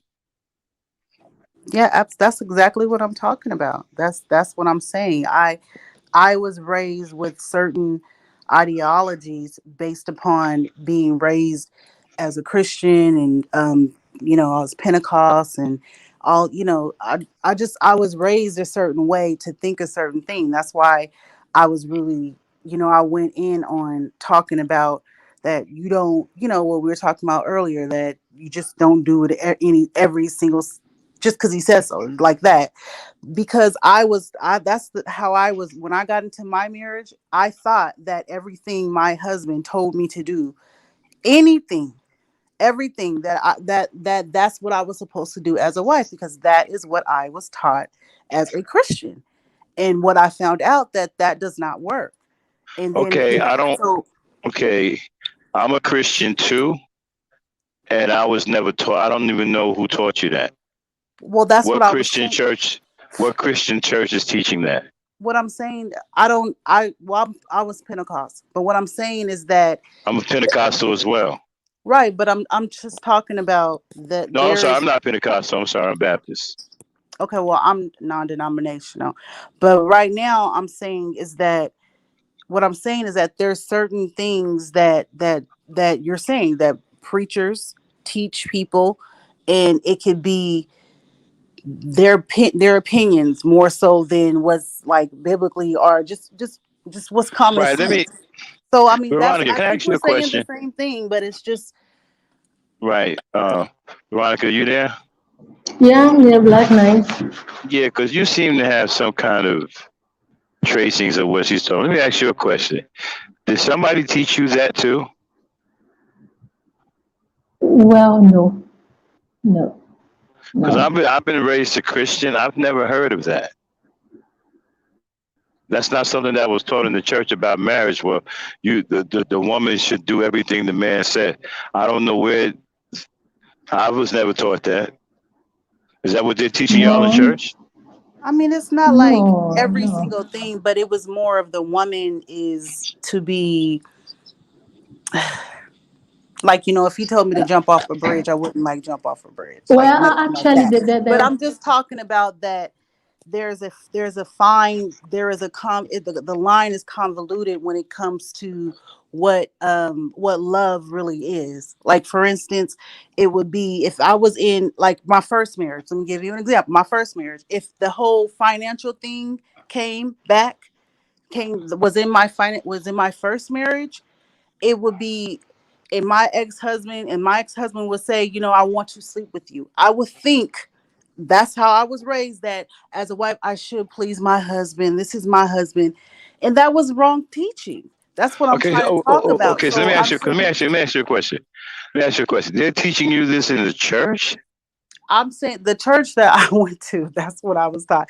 But it unfortunately it didn't I it wasn't, I didn't, it wasn't nothing that was completely ridiculous or anything like that. But I'm just saying it was like a woman didn't really have her her own mind, and That it. doesn't even. Okay. I'm sorry. Hold on for one sec. I mean, you're taking As it a like extremely Yeah, literal, but what because I'm saying is that it just, as a Christian man, hold on one second, please. As a Christian man, that doesn't make any sense to me. Why would God tell you to love your woman like you love yourself, and then turn around and say that she's insignificant and that she's supposed to do whatever you say no matter what? I mean, it wasn't taught like that verbatim, but the whole thing about a wife submit to your husband, that's where I'm basing that on, that is taught in a way Yeah, that but is very that's only if the disturbing. man, right, but that's only if the man is following God. If the man is following God, then it's good to submit to him, because then you're submitting to God.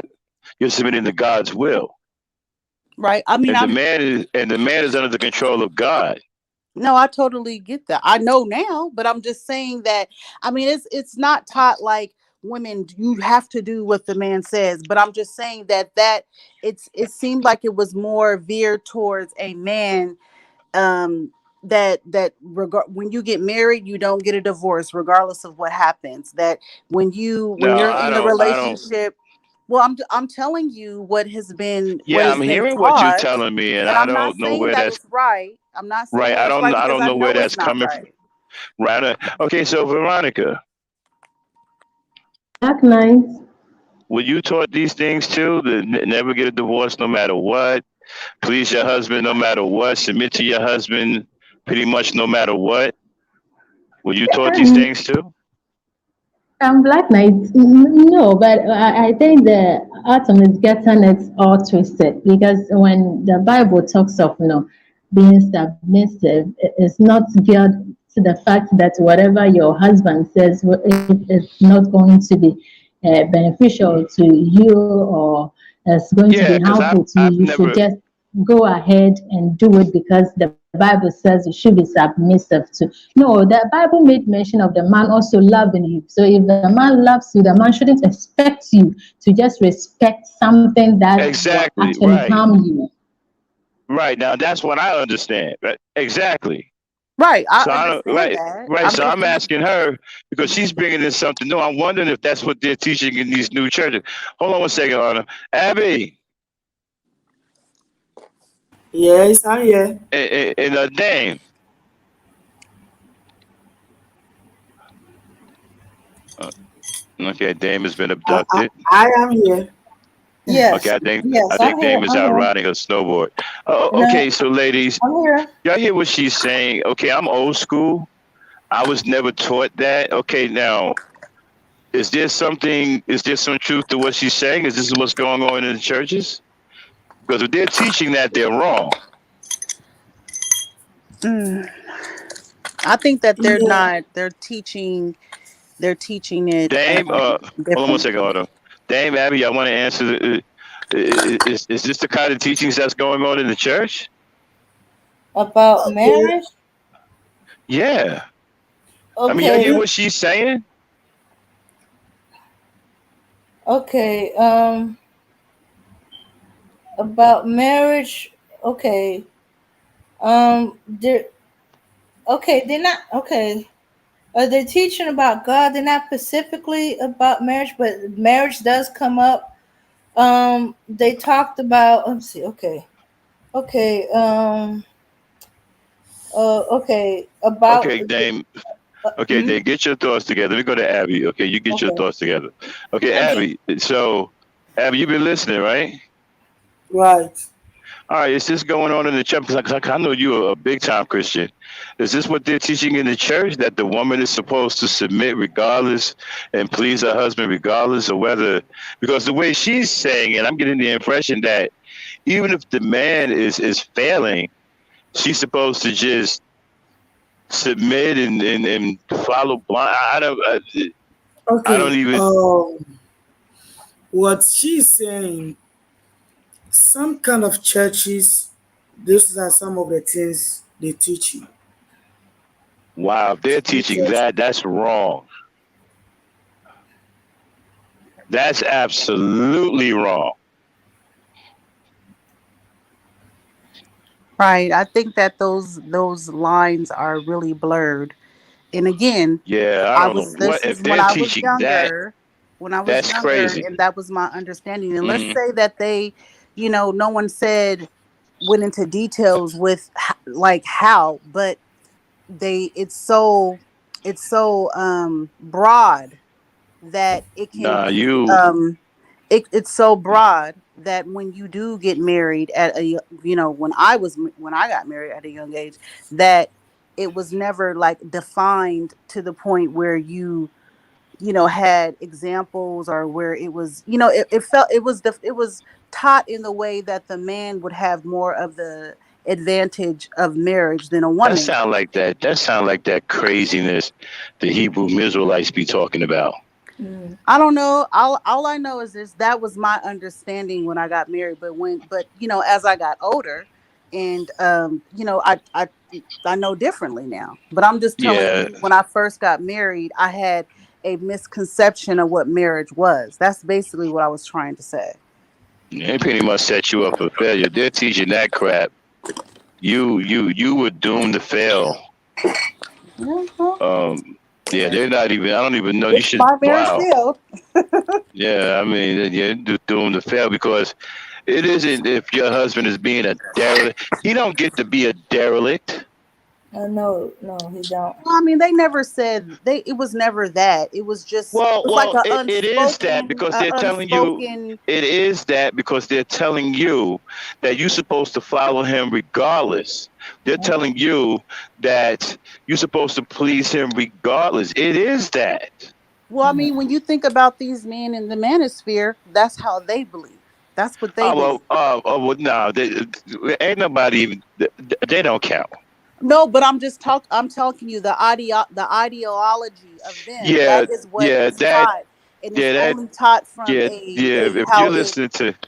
If you're listening to them, you need to go see a psychiatrist. I mean, No, I'm not saying like what I'm talking about is their audience, how they feel that they're they basically what my is that they well, want that's all why the they don't have benefits any. and none of the Right, responsibility, and right, but that's that's how why it they was don't. taught in the Right, but church and right, but certain that's why. churches. Right, but that's why many of them are gay. They don't have any wives or women. Okay, so no, you're not supposed to. Your husband don't get to be a derelict.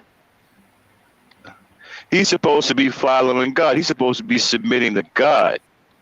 Mhm. Yeah. That's what he's supposed to be doing. He's supposed to be out here, letting it swing low, hitting everything that move. Out here, getting involved in all kinds of corruption, bringing diseases into the home. That's not what he's supposed to be doing.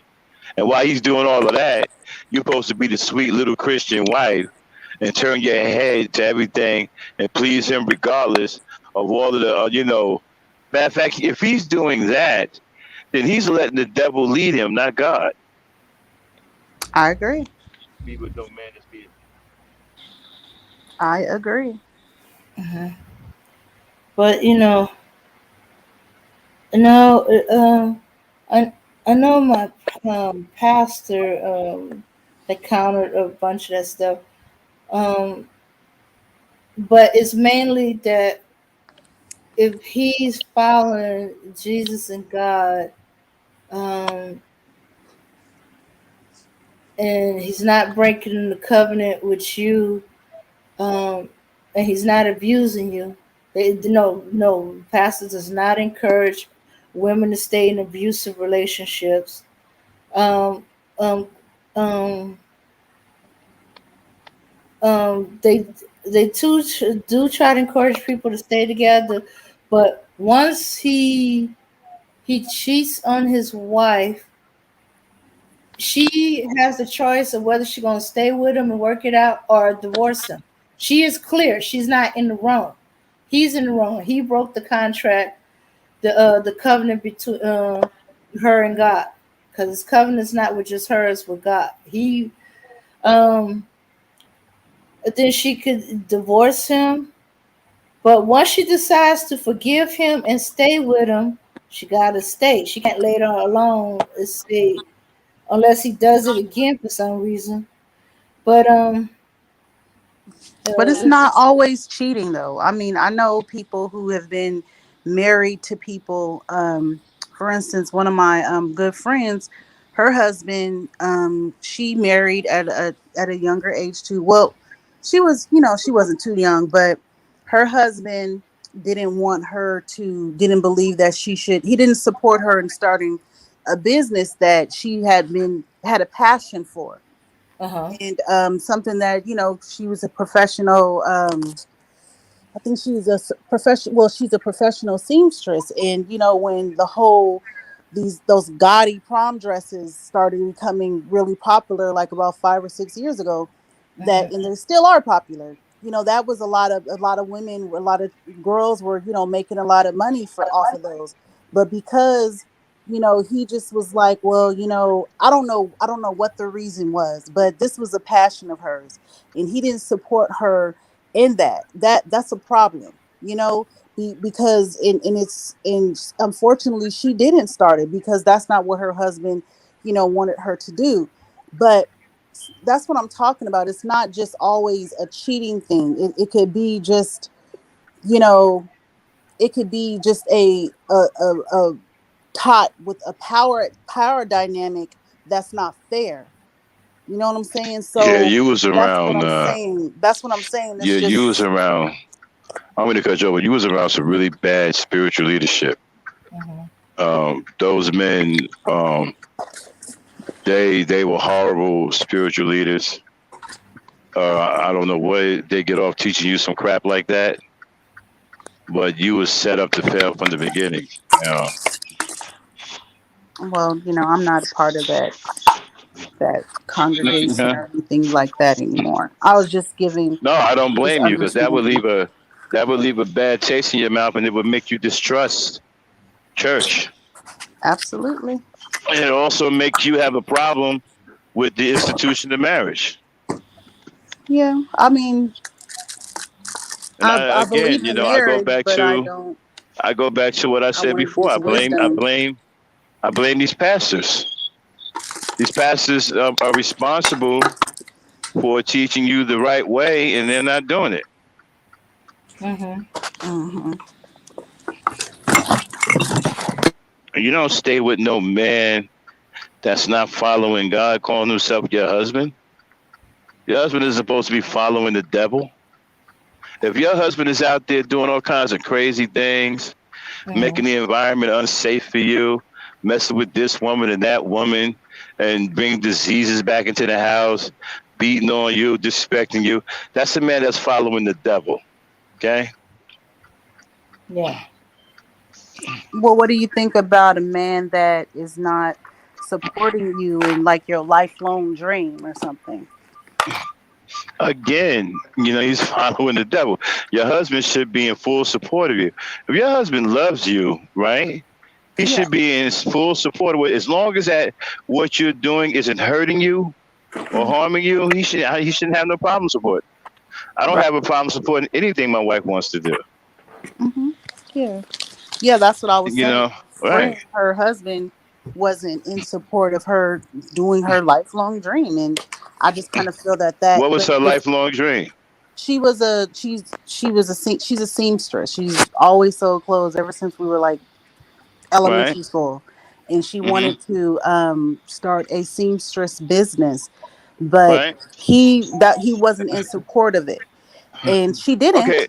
because Okay. that's not Well, what he wanted. But what I'm saying is that I feel that marriage in some churches are taught with the power dynamic being more favorable to the husband, and it's because I say so, and I'm just saying that that it doesn't always have to be cheating. It doesn't always have to be about a well, infidelity. It could be just, I believe that if a man loves you, he should support you in your dream, so yeah, that was a I agree. problem, I and I agree. feel And, bad and for what her, was and what was the problem with her? I don't even understand what the problem was. Matter of fact, I think that that could have brought he in was, that could have brought in great revenue in the house. I don't even I know don't what I know. mean, not only was that a bad decision, but that was a stupid one too. Right. I just It think was that the stupid. power dynamic was, I don't know why. I mean, I could guess, but I think that he didn't want her to be more successful than him in Yeah, what he well, was doing. again, He had a that's that. business that he was trying to start, Again, and that's a man that you isn't know, following God. Again, that's a right. man that isn't following God. No, I totally agree. I just was saying that it's not always just a infidelity issue of, in the marriages, that when Right? it just He's it's not not. working. I mean, he's got. I mean, he's got feelings of envy and jealousy. And I mean, That's what I how do you think. have That's feelings what I of think. jealousy against your own wife? That's what That's I a think. man that's a man that's psychologically caught up in personal turmoil. Okay, and that's not a man that's fit to be a woman's husband. I totally agree, and that's what Okay. I honestly think it is. It's a form of jealousy, even though she doesn't want to say so. But you can pretty See, we much have to. tell that by his character. Right, we However, have to be I respect my friend. right. You see, we got to be careful how we label men. A lot of these men are unfit to be husbands.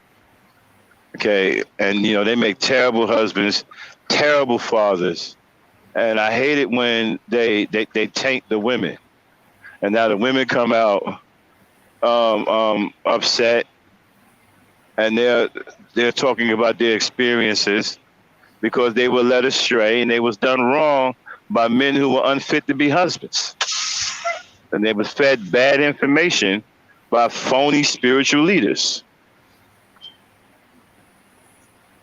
This is a big problem.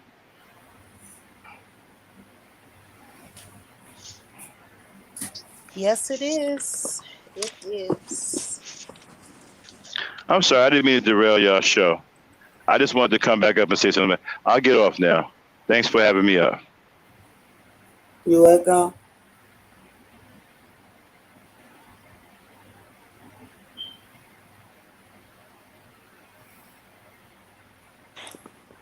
Well, ladies, I'm gonna get going. I gotta get up and take care of some business in the morning. But I enjoyed talking to all the ladies on the panel, and this has definitely been a insightful conversation. And I look forward to having more with y'all.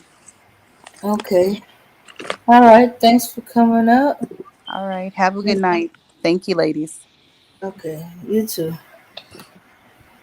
All right. Okay. Okay. So let's see. Well, I wanted to get my to my next clip where okay now that first one she was talking about her friend's advice a model for how she stayed married for 20 years and you know and her man didn't cheat. Um,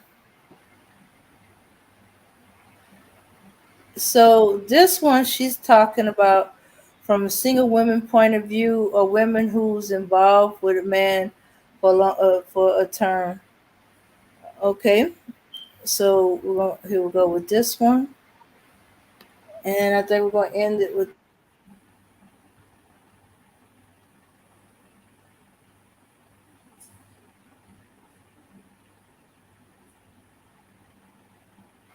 Oh, hey, Avana, Veronica, you still with me? Yes. Yes. Okay. Okay. I'm going to end it with this last clip, and I think I might have to do a conversation with Lady Dame for the rest of it because it's getting late. Uh-huh. Uh, here we go. All right. Uh,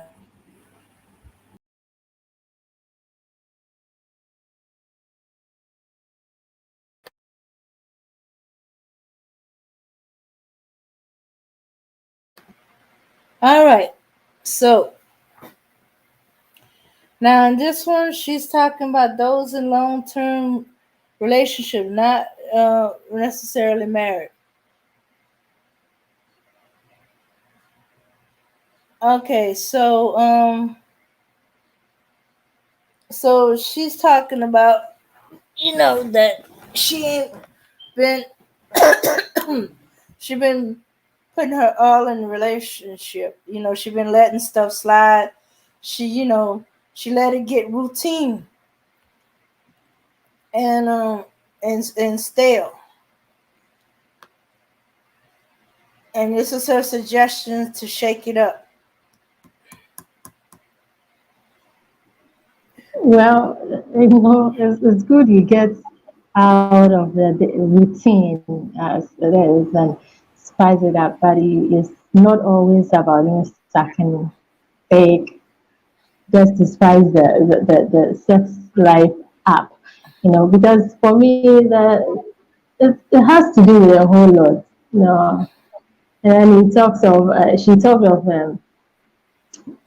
doing it unexpectedly. It comes with a hygiene. You wouldn't like to go down somewhere you think is not so hygienic or something like. So for me, I want to say it's good. It's not disgusting. It's good, but I will take a lot of things into consideration before doing that.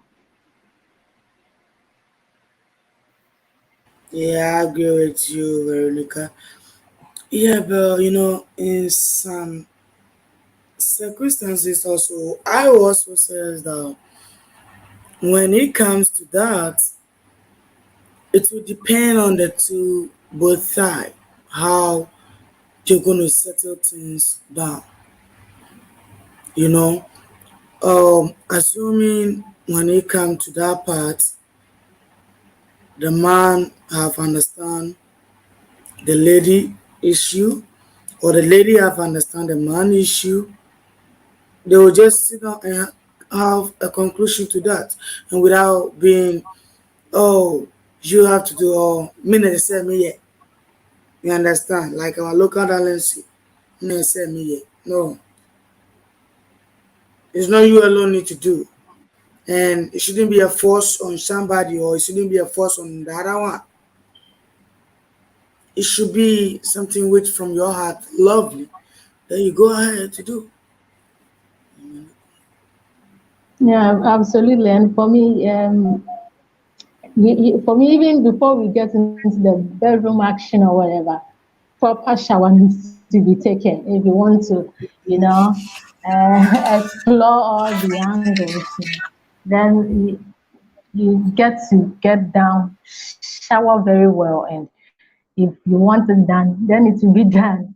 But you can't just go into the whole arena without proper setup. So if we are all just in the mood and you've gotten the right things done and the proper shower, if you're a man and you like that, keep yourself neat. The smell from your own body alone will actually attract the lady to even go down there. But if you are not neat and this kind of body odor and all that, it pulls you off and it kills the whole momentum, even if you want to get down, down, down there.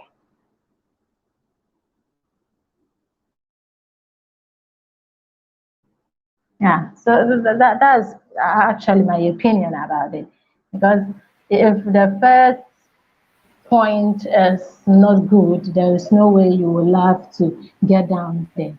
So that the smell alone, the body odor alone should be appetizing for me to even come down there to eat. Yeah, that one also hold on the women too. It's both sides. For me, I go here, I go here. I go to the men, I go to the women. The way you saying the same, the I'd like men, to the ask women you also, how you because we have explain. some women, oh, we have some women also don't know how to, even though to also Hello? make themselves neat, or to welcome a man to go ahead for the neatest body. We have some just women, they will be showering only once. You have to teach the men that hey, in the everyday we need to shower like 3 or 2 times. You shower in the morning, shower in the evening, shower in the afternoon. Sometimes just have a water pour on you. You know, you have to do all those things. Well, if you doesn't, and you said, "Oh, I need a man to do that," that is a wrong thing, a wrong choice. Okay. Yeah, I agree with you totally. I agree with you completely because for me, I think it's both sides because some ladies will also like men to go down there. So if you are not neat, you are not, the body, smell actually is not so appetizing. How then will the person go down there to? All So right, that's Jen. it. Your whole being should be clean and neat and ready for chop. Okay. All right, Jen. All right, everybody. We're gonna call it a night. I'm gonna finish the rest of this with conversation with Lady Dame. We'll catch y'all next ladies' night. Peace, power, unity.